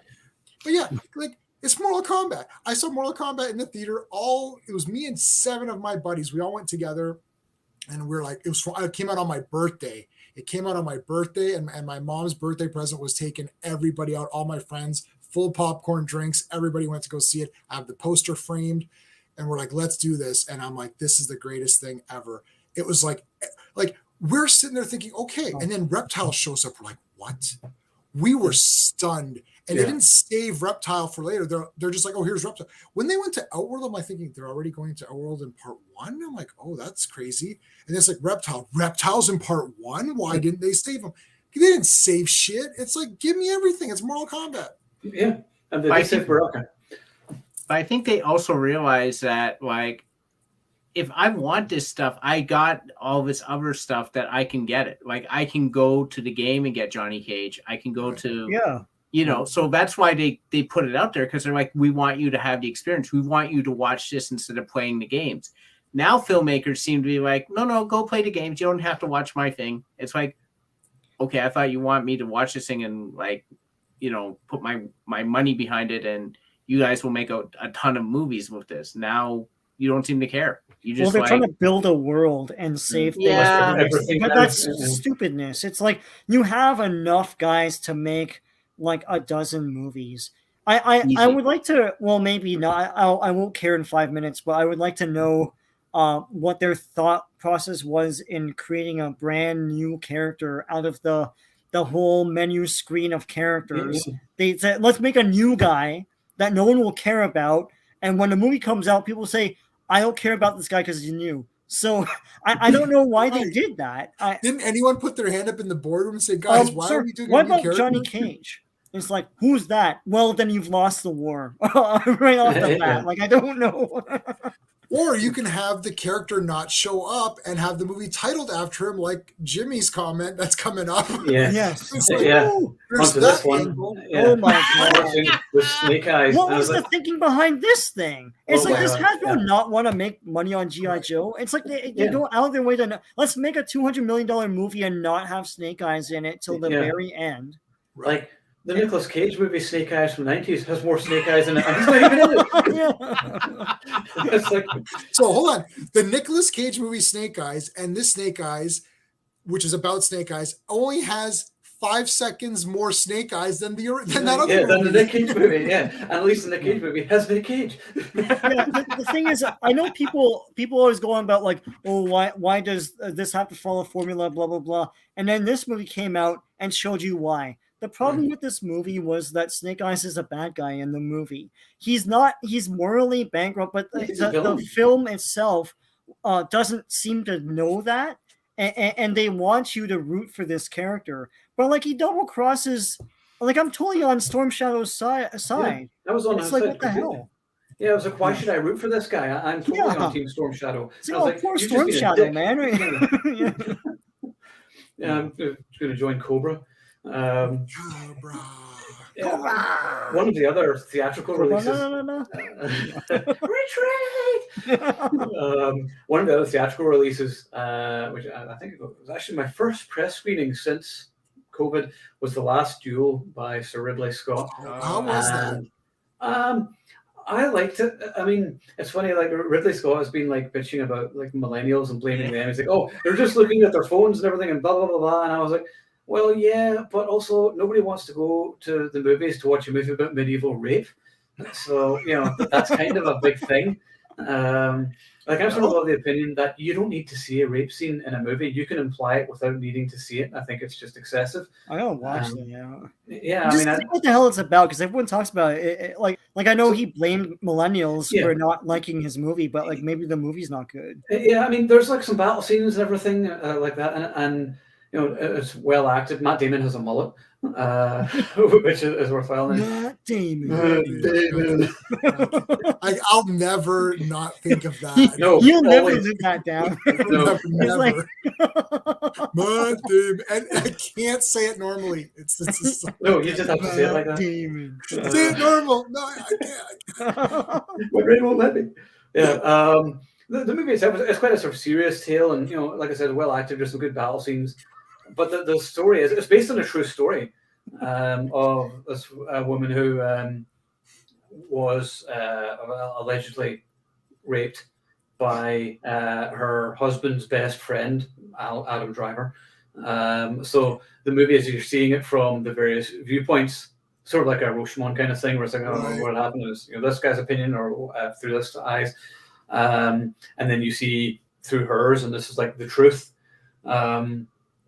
So, you know, it's an interesting idea, but I think dramatically it would have worked better for me if you didn't see it. Like, I thought, no, leave it to the imagination. Yeah, who's maybe lying? Yeah. he slams the door, or you hear her scream or something. At the end, that's all you need to. You don't need to go graphic and show it. That's unnecessary and gratuitous. So, I definitely have a problem with seeing that. Yeah, you describing the movie tells me, like, yeah, it's a story worth telling. But I don't think it's like a mass appeal movie. Like, No, that's why it wasn't a hit. I'm going to go on a date. Hey, do you want to see this movie where his chick gets raped? Sure. And everyone tells their own side of the story. It's like, oh, it sounds interesting on my TV. I'm not going out to the theater to see this crap. Yeah, I didn't even know if that's what it was. I literally thought it was about knights fighting each other. I didn't even know this too. No, I'm like stunned right now. You guys talking about the storyline. It's Rashomon, right? Basically, Right, it's Rashomon. That's what's telling their side of the story, kind of. Well, thing. I also own Rashomon, so I'm kind of good. Plus, I read that story too, so Rashomon was better. So. Yeah, like you know, The Last Duel. This is what Ridley Scott pulls this shit sometimes. He's got this big, you know, this is a bunch of bullshit. It's like, oh, The Last Duel, and you're like, oh, this is gonna be fucking kick-ass, and then it's like, oh, it's really about raping this woman's pain. I'm like, what is this movie? Like, I didn't see it, but this is like what you guys are saying. I'm like, this. No, I mean there are like battle scenes and things in it, and like there is a final joust between the two of them, and it's violent as fuck. So you know it is worth it that way, where they sort of battle out, and the thing is, it's sort of. It's not even about the rape. It's sort of about how people back then didn't see it as an attack on her. It was an attack on the other man's property. Right. And sort of, you know, on the medieval way of looking at things. So, you know, there are some interesting ideas in it. And like I said, there are some decent battle scenes. But once again, it's one of these ugly movies. Is it, why is everything set in medieval times? It's always muddy and cloudy and dirty. Did the sun never come out at all back then? Was the sun a recent invention? It is. It's new. Came out in the 1900s. It must have been, yeah, when it came in color, yeah. The only great Duel movie is Duel to the Death. Yes. The end. The end. Period. Yeah. Steve The end of Spielberg's all Duel. Duel movies. Anyway. Spielberg's Duel with the truck. That was Yes, good. that's truck good and too. the truck and the Oh, car. yeah, that's good. Yeah. God, was Army of the Dead this year? Was that Yes. Wow, that's Yes. God, what a long Army year. of the Dead, what was that about again? No one cares. Yeah, zombies. Yeah, and then Army of Thieves. Army of Thieves is arguably better, which is good. Yeah, it wasn't to do with them. We're gonna cover all the D&D characters: army of barbarians, army of clerics, army of dwarves, army of elves. Maybe it should be Army of Dead Thieves. That'd be interesting. The link to merge them. All the thieves die and they come back as zombies. Army of chaotic good orcs. I don't know. That's really weird, Jimmy. Stop reading my mind. I was about to mention, going back to Ryan Reynolds, Hitman's Wife's Bodyguard. It was sort of forgettable but fun, and it wasn't quite as good as it could have been. I think I preferred the first movie because every movie with Gary Oldman is better. But it was still fun. But the problem was they made Salma Hayek's character the lead, and I thought, yeah, she was like the annoying thing of the first movie. Right. Let's make Jar Jar Binks the lead. Yeah. No, let's not. Because all it was, oh wow, she can swear. That's funny. I know. If I want to hear women swear, I'll go to work. So I'll go to my office. So so there was a bunch of other ones. Oh, right, boys. Eternals, go. Oh, garbage. It's awful. Nothing makes sense in that movie. It looks awful. It's so. I know. I know. You need him. I know where's that. The thing is that I never read the comics before seeing it, so I judged it only as a movie. But after reading the comics, it's actually worse because the comics didn't have all this dumbassery that doesn't make sense. It would be too long for me to explain it all. It's honestly. more interesting the comics. Yeah, It's it's weird just, what they rip out and then make like uninteresting in this movie. yeah. None of the characters to me had any I didn't care about anything that happened at all. Salma Hayek, spoilers, dies or whatever. They should have had her die in the middle of the movie because then you would have built her. You would have cared about her because it's like she dies and it's like a flashback. It's like, but she's dead. I don't care. And it's like, and then the entire movie's premise is that they're Eternals and they're gods and all that. Except there's racism and there's gender inequality in the world. How can that be when in 5000 BC, equal number of men and women of all races performed magical feats? Wouldn't those people be like, the way racism and all that comes in the world is when you have a bunch of people, they all look the same in a region, and then when someone who doesn't look like them comes in, they're like, oh, we don't like you. So when these people think about gods, when the Greeks develop gods, they make the gods look like themselves. But if the Greeks literally see a woman and a brown guy and an Asian guy doing all these magical spells, wouldn't they be like, wow, these are gods, let's emulate them? That's what the comics are. The wokeism doesn't make any sense to like the world they're in. Right. That's kind of the problem with going woke. It's like there still needs to be verisimilitude, right? Yeah. And Makari is deaf. When does that come into play at all? Like, for example, normally if someone's deaf, there's a scene where the hero's being bombarded by sonic blasts, and then here's Makari. It doesn't affect her, right? It's like they didn't even. It's just like saying, well, let's make one of them deaf just to make them deaf. It's like, but how does that play into the story? Her character. But then they take away the disability of being deaf. They've done it much better in Hawkeye. Hawkeye's perfect. The way they've done that, because like I'm partially deaf, I have a hearing aid. Yep. I can't really hear out my right ear. So whenever they were doing the Hawkeye scene, which was an amazing episode. Because I thought the way they handle it was brilliant. Now, is her name Echo? Echo, yes. Yeah, she's like my favorite character. Like, I love this character. She's fantastic, and I love the idea that it shows someone with a disability can be a total badass at the same time. It's like that's how you do it. Yeah, but it played into her character of who she is, and she trained a different way. She has two disabilities, right? Her foot too. So it played on it, and then she even says to Hawkeye, she's like, "You're using this, but this hearing aid isn't part of you. You should learn to adapt and fight without needing that, because it's like it could be a liability to you." It's like this is a writer who cares about not just saying, "Oh, let's make her deaf just because we need to check a box." Every Eternal character at the end, when they make their decision on who they're going to follow, it's not explained at all. Like this person's like, "I'm going to do this. Why?" Well, because the movie told me to. I'm doing this because the movie told me to. Too many decisions are made by the characters simply because the script tells them to do it. It's like what's her face? Cersei and Icarus have sex. Why? Are they in love? Is this your code for love? Because I don't. You're gonna have to show them mutually respect each other somehow. It's like like actual love. Like Actual love, I yeah. don't. It's just it's a weird. It's like it's written by aliens, and I know that people are always like peace out. Well, there's themes. Well, but it's in the guise of a narrative film trying to tell you a story, and all of the story points don't make a lot of sense.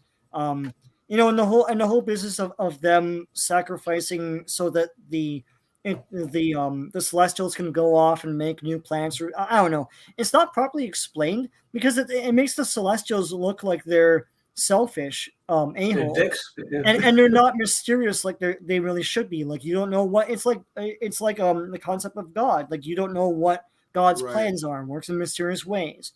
That should be what the Celestials are. But the one Celestial, it's so poorly written that the one guy has a 5-minute monologue explaining his plan. It's like, and he's God. It's ridiculous. So like I'd like to hear Ed's side of the story, but like it's not a well-made movie. It's really frustratingly bad. Yeah. And then how did Makari become Mercury? How did a deaf brown woman going back become to the a white guy? wokeism not making sense in the world they're in, right? Yeah. Right. And then Icarus, who is the Superman of the comics, is not portrayed very well. Gosh, it's he literally kneels and cries and apologizes to Cersei as she stands over him. Yeah. Then he flies into the sun because Icarus, right? Yeah. I have a question. Who is Kit Harington's character? At the end, he's like got the sword. Thanos' brother. No, Kit Harington. Who's Kit Harington? He's Jon Snow from Game of Thrones. He's the Black Knight. Yeah. Is he a character? Okay, I have no idea. Yeah, I don't know what they're gonna do with him, but he looks awesome. Look him up. He looks wicked. Okay. He's gonna be linked to Blade. Because you hear him talking Blade's, at the end. Voice at the end, yeah. Yeah, I remember that. Yeah. Now, when we were talking about the boss fight in Nobody, there's another movie with a boss fight. Nobody, yeah. Shang-Chi. Yeah. Now, the Nobody boss fight is better, but Shang-Chi was also awesome. So, I'll let you guys talk about it. It was awesome. I really liked it. I saw it first, and then I was like, guys, you guys have to watch, like, to these two guys, because I know you saw it. Yeah, I saw the press screening. You saw it before anybody. Yeah. I thought it was freaking awesome. It's like a 90s HK film, fantasy film. I love that genre. I think it was super fun. I liked all the characters.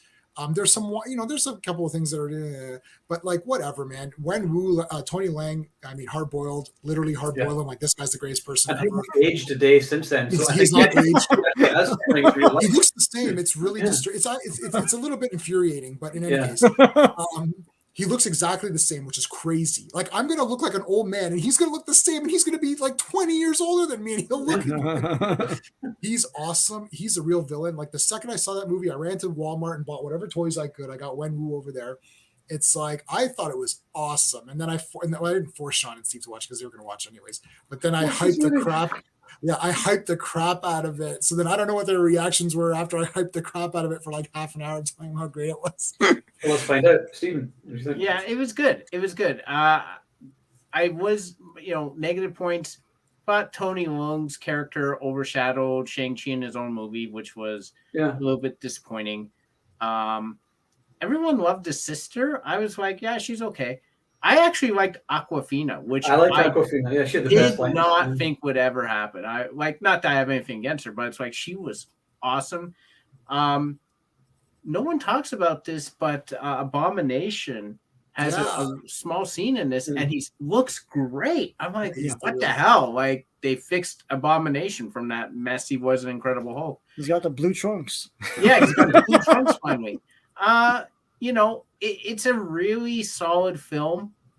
I like the fantasy elements. They brought in the Dweller in Darkness, which he doesn't look like the Dweller in Darkness from the comics, but the fact that they even did anything with him was cool. I didn't think I would like the rings, because I do like the 10 rings actually being rings, and they each do something different. But this was acceptable. I'm like, all right, fine. They're not going to do the 10 rings as I would want them. This is fine. It was a really entertaining, enjoyable film. And after the direct that was Black Widow, or the last third of Black Widow, I needed something like that to have faith in Disney again. I also liked the way they brought back Ben Kingsley. Yeah. And sort of dealt with him, where it was almost like an apology for Iron Man 3. I wish they have a lot to apologize for.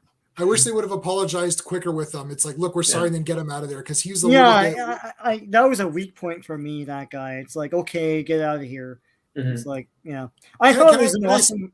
Hold on, it's like, can I just say that Joker in Batman '89 possibly outshined Batman in his own movie, self-titled? Just saying, as a retort. Villains usually do. Like the villains are usually more interesting than the hero characters. I didn't feel that the villain outshone Shang-Chi in this movie myself. I thought he was really good. I still have like problems with like why he would believe any of this stuff. Like he seems like a pretty smart dude, but he's like, no, she's behind here. It's like, why would that be, dude? Were you stupid? But it's a thing that drives the movie. Whatever. It's a thing that they put in the script. It's like, oh, he's after the wife because he loves the wife, but she's dead. But he doesn't believe that now. There's voices, and he's not questioning that, even though he's supposed to be fucking smart. But anyway, he's crazy. Well, anyways, Shang-Chi himself was awesome. And I thought like the movie was awesome. It didn't work as an adaptation, of course, but as a film, it brought back iconography again. Like we have cool, iconic scenes again. I mean, like the bus fight was cool, and I liked the scaffolding fight. That was awesome. Yeah. Things that are memorable, right? Like that's and you're not pissed off at like Black Widow, right? It felt like a real movie with characters that get redemption arcs. I know it's formulaic, but it makes you feel good, right? It's something you want to see. Like you want to see Awkwafina shoot that last arrow that goes into the, like spoilers. For sure, right? of course. Of course. Like it felt like a good movie that I've seen it 3 times now. So it's entertaining. Remember that? Remember movies that were entertaining and not trying to make a point in your face, Yeah, it's Shang-Chi, and you get Shang-Chi and he fights people and it looks cool. Yeah. I just wish the Death Dealer had more to do, because he looks awesome and then doesn't really do much in it, and then it's just sort of Death Dealer is in like one comic from way back in the 70s. It's like they took, and I'm impressed that they took that one thing and they're like, that guy looks cool, and they made a whole thing of him in this movie. So yeah, I mean, he looked awesome. So God, there are so many superhero movies, so we'll quickly move through Black Widow. Generally crap. Yeah, shite. I'm going to go off on this film a bit because it was going so well for so long. I really like, and Hawkeye has reminded me again of how good Florence Pugh was as Yelena. She is great in the movie, but this movie is just piss in the last third. I'm sorry. You make Red Guardian, who is basically the Russian equivalent of Captain America, a buffoon. You have what's her name? Rachel Weisz's character turn for no discernible reason. There is no reason. She really suffocates a pig for like 20 seconds, but she's like, "Oh, you know what? You're right. I'm just going to switch with you." Here's a trivia question. How does Black Widow overcome whatever her programming to fight the villain? She headbutts a desk. I do that every day at my job, but not because I want to fight the villain. I'm so freaking frustrated. I don't even get how that actually worked anyways. She just concusses herself. I'm like, what is she doing? The villain, there is no last villain fight. I don't understand what he's doing with the other Black Widows. Taskmaster, the gender swap sucks. Yes. You killed one of the most interesting characters in Marvel for no discernible reason. Yep. This is a shit show. This is wokeism at its worst, and it's terrible filmmaking. The people who made this film should be frigging ashamed of themselves. Whoa! But tell us what you really think, though. now, Steve, don't hold back. Yeah, I can feel that you're holding.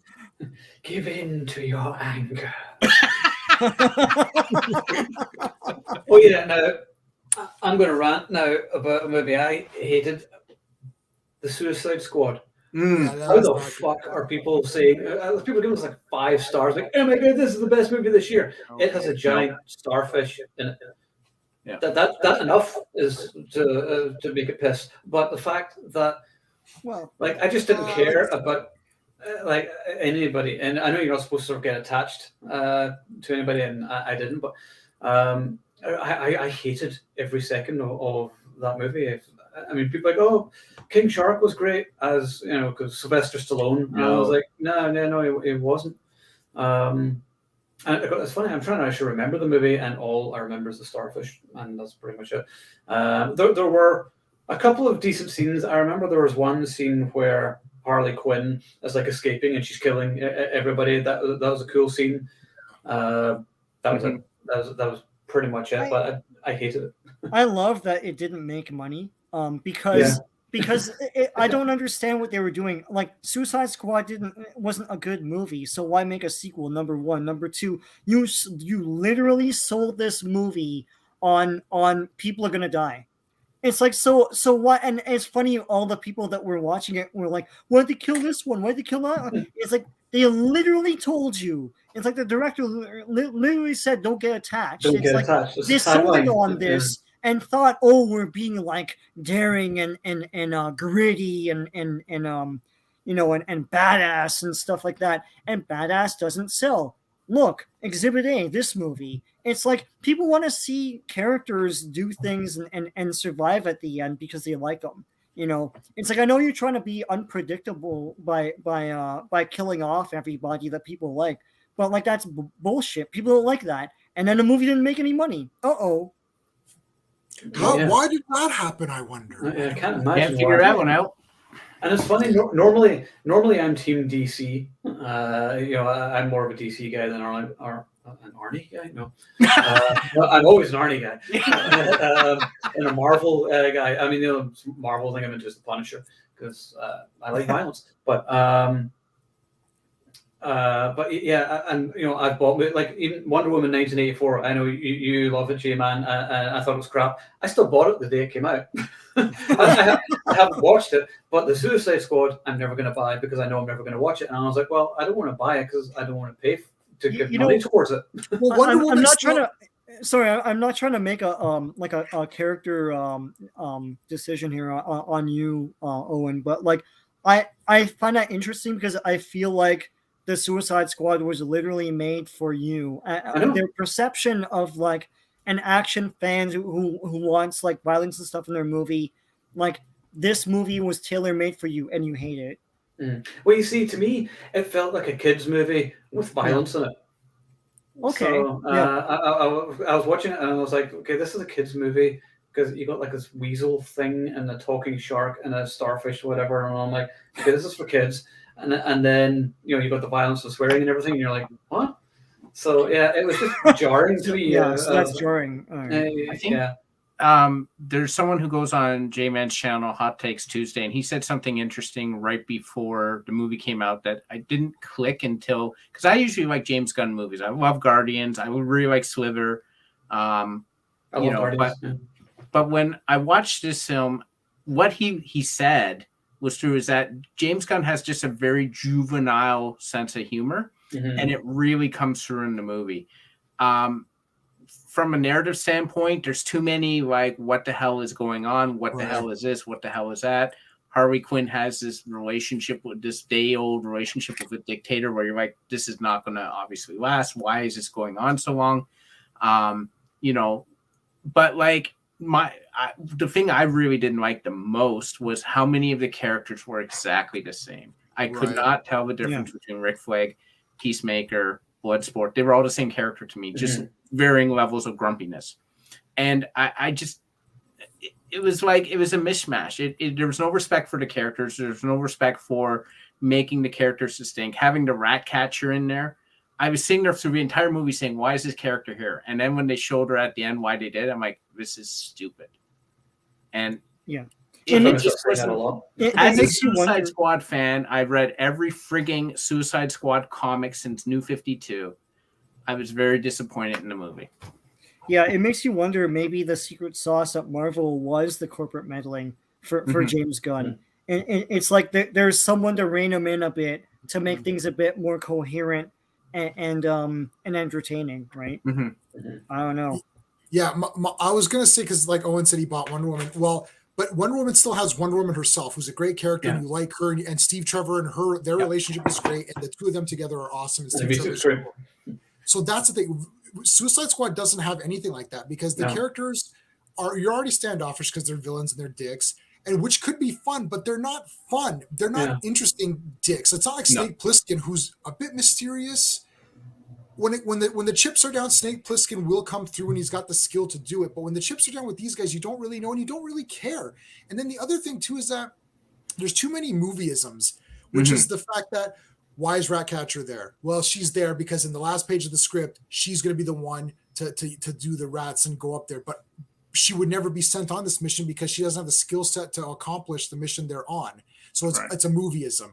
Movieism too. It's like, they all have implants in their thing. Their head's going to blow up. Amanda Waller will literally click the button for any reason, except that in this time, the Suicide Squad members knew that there was a person working beside Amanda Waller who would knock her out before she presses that button. Because it's like, wait, what? You know, it's like, oh, Javelin happens to have a thing that'll penetrate Starro where nothing can penetrate him. They're shooting at him. It's like, okay, well, if bullets and Bloodsport's guns can't penetrate it, how's this javelin poke through? Oh, because she has that. Okay, there's like so many movieisms, and then I can accept a lot of movieisms if I'm pumped up for the characters, and I'm just not. Plus, they kill all those freedom fighters, and like, oh, we killed the wrong people, ha ha ha. Well, you just killed a bunch of freedom fighters that are supposed to be good guys. Innocent people. Like, is this fucking, what is this movie? It's like, isn't that funny? And look, there's a penis in it. Isn't that funny? I'm like, no. It was all constant dick jokes, and I hate that because, like, well, I'm not 12, and that's the whole thing. It's like it's a kids movie, but with like swearing and the violence in it, and like the humor in it, didn't appeal to me. And I was like, okay, this is maybe for teens or something because this isn't for me. I don't even know who it's for because it didn't. I sat there like this watching it.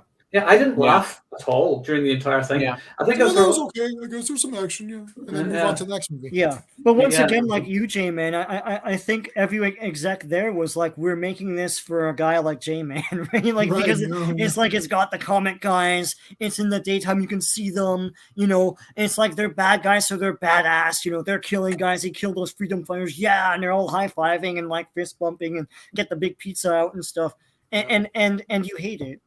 Yeah, no, and the thing is, I don't hate it that I gave it a 4 out of 10 or whatever. So like I'm praising it on, look, I could see clearly the action stuff. Look, the action was okay. Yeah. I like Starro.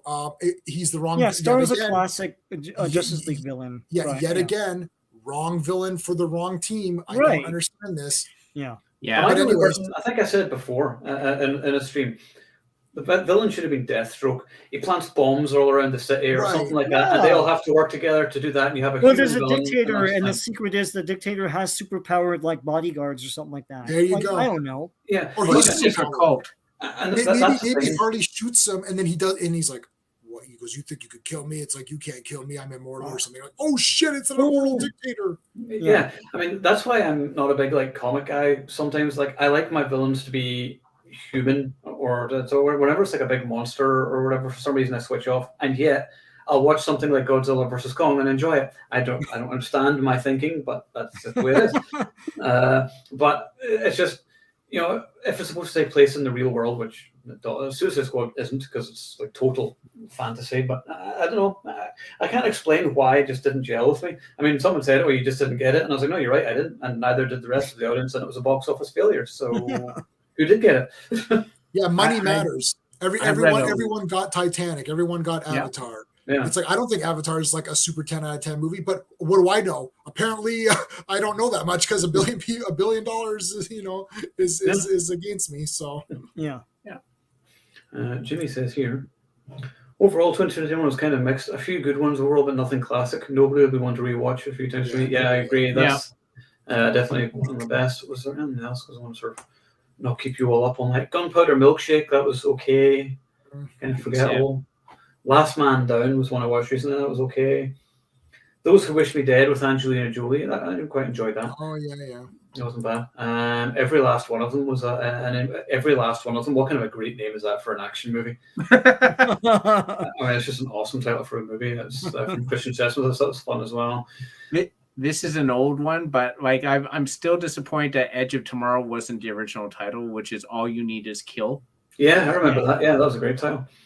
Actually, another movie which was out earlier on this year, which stopped. Which once again, I don't think anybody's talked about. Infinite, with Mark Wahlberg and directed by Anton Fuqua. So it should have been awesome. And there were moments where it was good, and then in the end, he drives a motorbike off a cliff and lands on the wing of a plane. And I was like, right. That must have been a Mark Wahlberg suggestion. Yeah. It's funny drive a motorcycle. What if I drive a motorcycle? Wait a minute, guys. What if I drive a motorcycle onto the way? Yeah, Mark. because that's the thing. I was like, okay, this isn't the MCU. This is supposed to be the real world.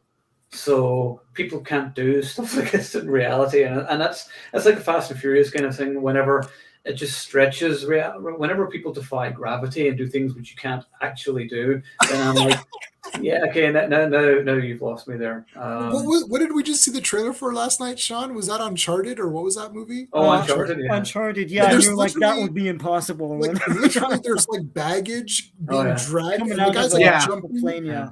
Well, that scene is from the video game, I remember, so that's why it's in there, because it is in it. So okay, because I remember watching it, I was like, I'm pretty sure you can't do that. I'm thinking like this is like, because like Tomb Raider had a bit of outrageousness, but that was just an awesome movie. But like this is just like super outrageous. But whatever. I mean, it is what it is. I guess that's the new. It's Indiana Jones type movie, so I'll be there to see it. So yeah, I love the genre. Another movie, Dangerous, with Scott Eastwood. That was actually pretty good. Wasn't too bad. What else was there? We're coming to the end. Oh, all right.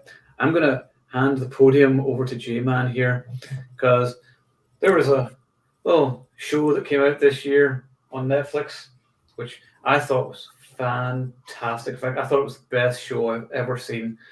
Masters of the Universe Revelation. Oh, Jesus Christ. No, I can't even. And if you're talking about Revelations, I'm assuming. Yeah. Well, that was a disgrace to anyone who is a fan of He-Man. It was a disgrace to just good filmmaking or good television. It has nothing to offer anybody except for these pretend fans who want to be trendy and say something is cool because of whatever reasons they think matters. It's like none of the characters were treated with respect. Kevin Smith has zero respect for He-Man. The evidence is in the show that we watched. You hate women then, J-Man. You hate women. That's what that means. How could you? And it's like, and the thing is that actually Kevin Smith actually proved that he hates women, and I can tell you why. Because he took Tila, who is a noble warrior, caring character, who is one of the, like, she's the heart of a lot of that stuff, and they turned her into a whiny bitch who makes a narcissist. Me. Yeah. It's all me. Screw my father. Screw my responsibilities to the king. This is after she's made the captain of the guard. She then immediately just like throws her thing down. I'm done with this. And they kept saying, well, she's going to redeem herself or she's going to do this. No. She shouldn't be in a position where she needs to redeem herself. She was always a good character. This is not a little girl who is irritating. This is a grown woman. Tila is a woman, right? That is bad. He-Man is utterly useless in his own thing. Forget about Snake Eyes and all that. He's useless. He dies multiple times. Kevin Smith does not understand the power, because one guy has the power, he gets it. And then they give it to Evelyn, but then Evelyn loses it, but then she still looks like she has it. It's like, but wait, how did Skeletor give it to you? It's like, well, how did you lose it then? Nothing makes sense. But when she gets it, she's like a muscle man. She's a muscle. And then she makes out with Skeletor. What the fuck? She tries to have sex with Skeletor. Yeah. Like, that's a very Kevin Smith thing. Yeah, there's that, bro. The thing which actually, and I was like, oh, I knew this. This is whenever you could tell it was Kevin Smith. Oh, I'd really like to fist that guy. And I was like, really? What an embarrassment. The overarching, sorry, go on. Getting Fisto as a kid was, I remember every He-Man toy and the circumstances of how I got it. Yeah. And getting Fisto was super awesome. Because it was just like, for some reason that I didn't get a few for like a few weeks. I thought, was He-Man done? I don't know what's going on. And then I was like, man. And then I remember my friend at the time, Vic, he got Jitsu, and then I was like, oh, now we both have because it was always come out in like pairs, right? Now we got the two guys that can versus each other, and it's like, oh, I'm gonna fist you. It's like, really? There was maybe one kid in my neighborhood who made a joke like that. We just kind of said, buddy, you're an idiot, and then we never hung out with that guy ever again. It's like, what a dumb thing. That's disrespectful to the brand of He-Man.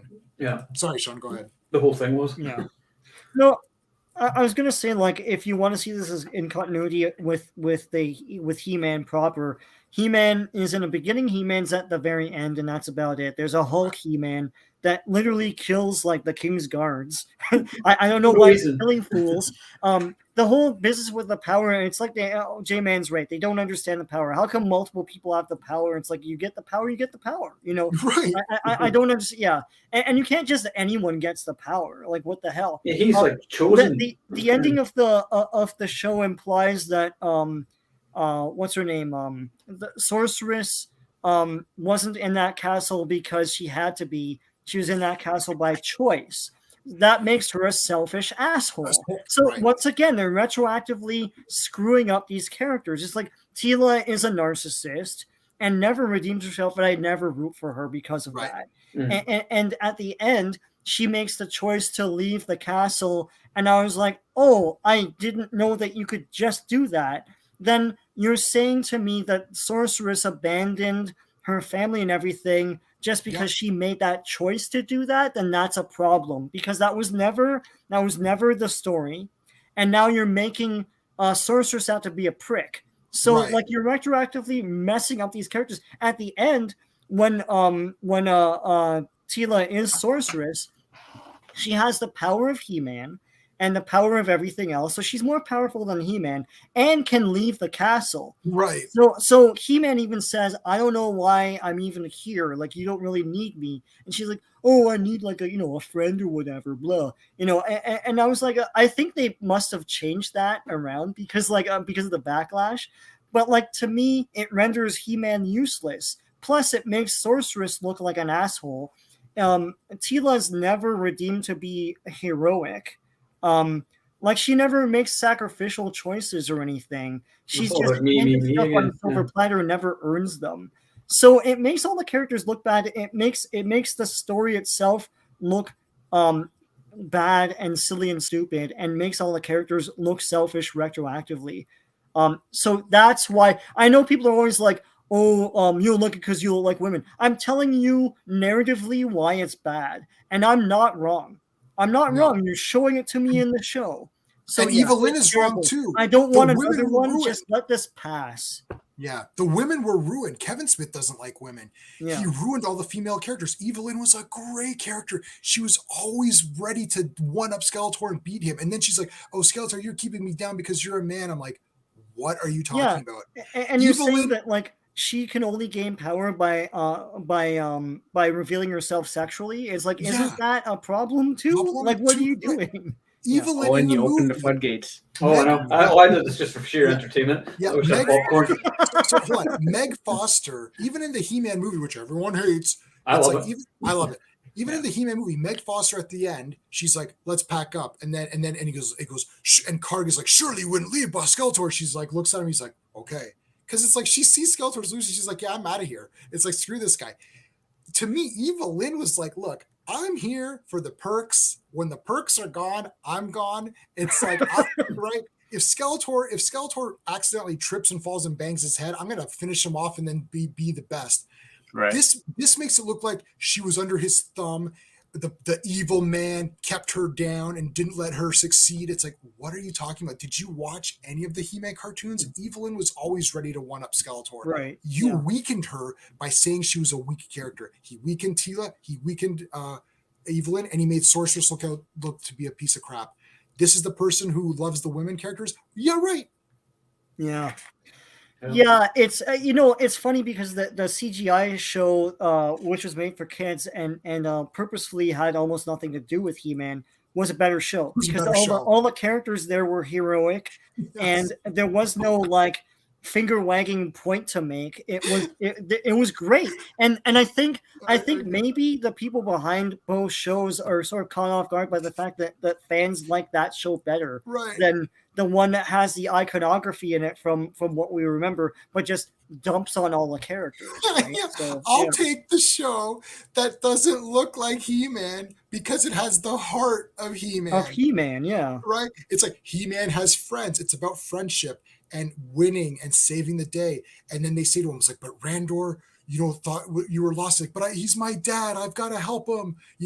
It's like, everyone's equal and no one's better than anybody. That's the point. And that's not a point that they were making in Revelation. It's like Teela's better than everyone and never earns it.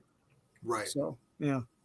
But yeah, I like the new cartoon a lot. Really liked it a lot. I bought the soundtrack. I bought whatever toys are coming out. I'm buying them all. So I've got the first 4 figures. I'm going to get every figure that comes out for the new one. Revelations can suck a. Could suck something. Yeah.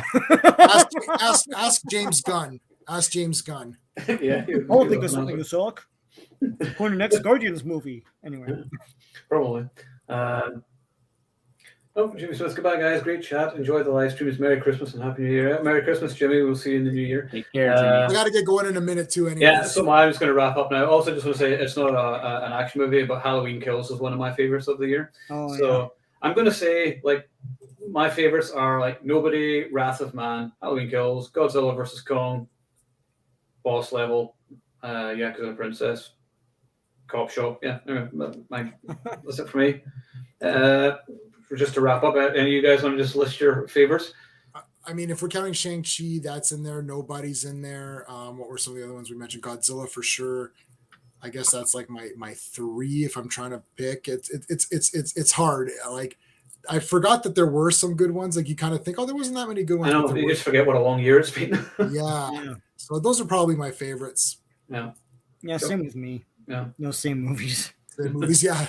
Yeah, pretty much. Steven, yeah. You definitely watch Wrath of Man. It's on Netflix right now. Jason Statham doing what he knows best, so we definitely check that out. Well, I don't know of anyone else, but my arse is sore, so and I haven't had an injection today. My ass hurts. Yeah, anyway. So thanks, guys, for the epic chat and going over the movies of the year. I think this was a nice format of doing it rather than me having to get arthritis writing it all out for months and months and then.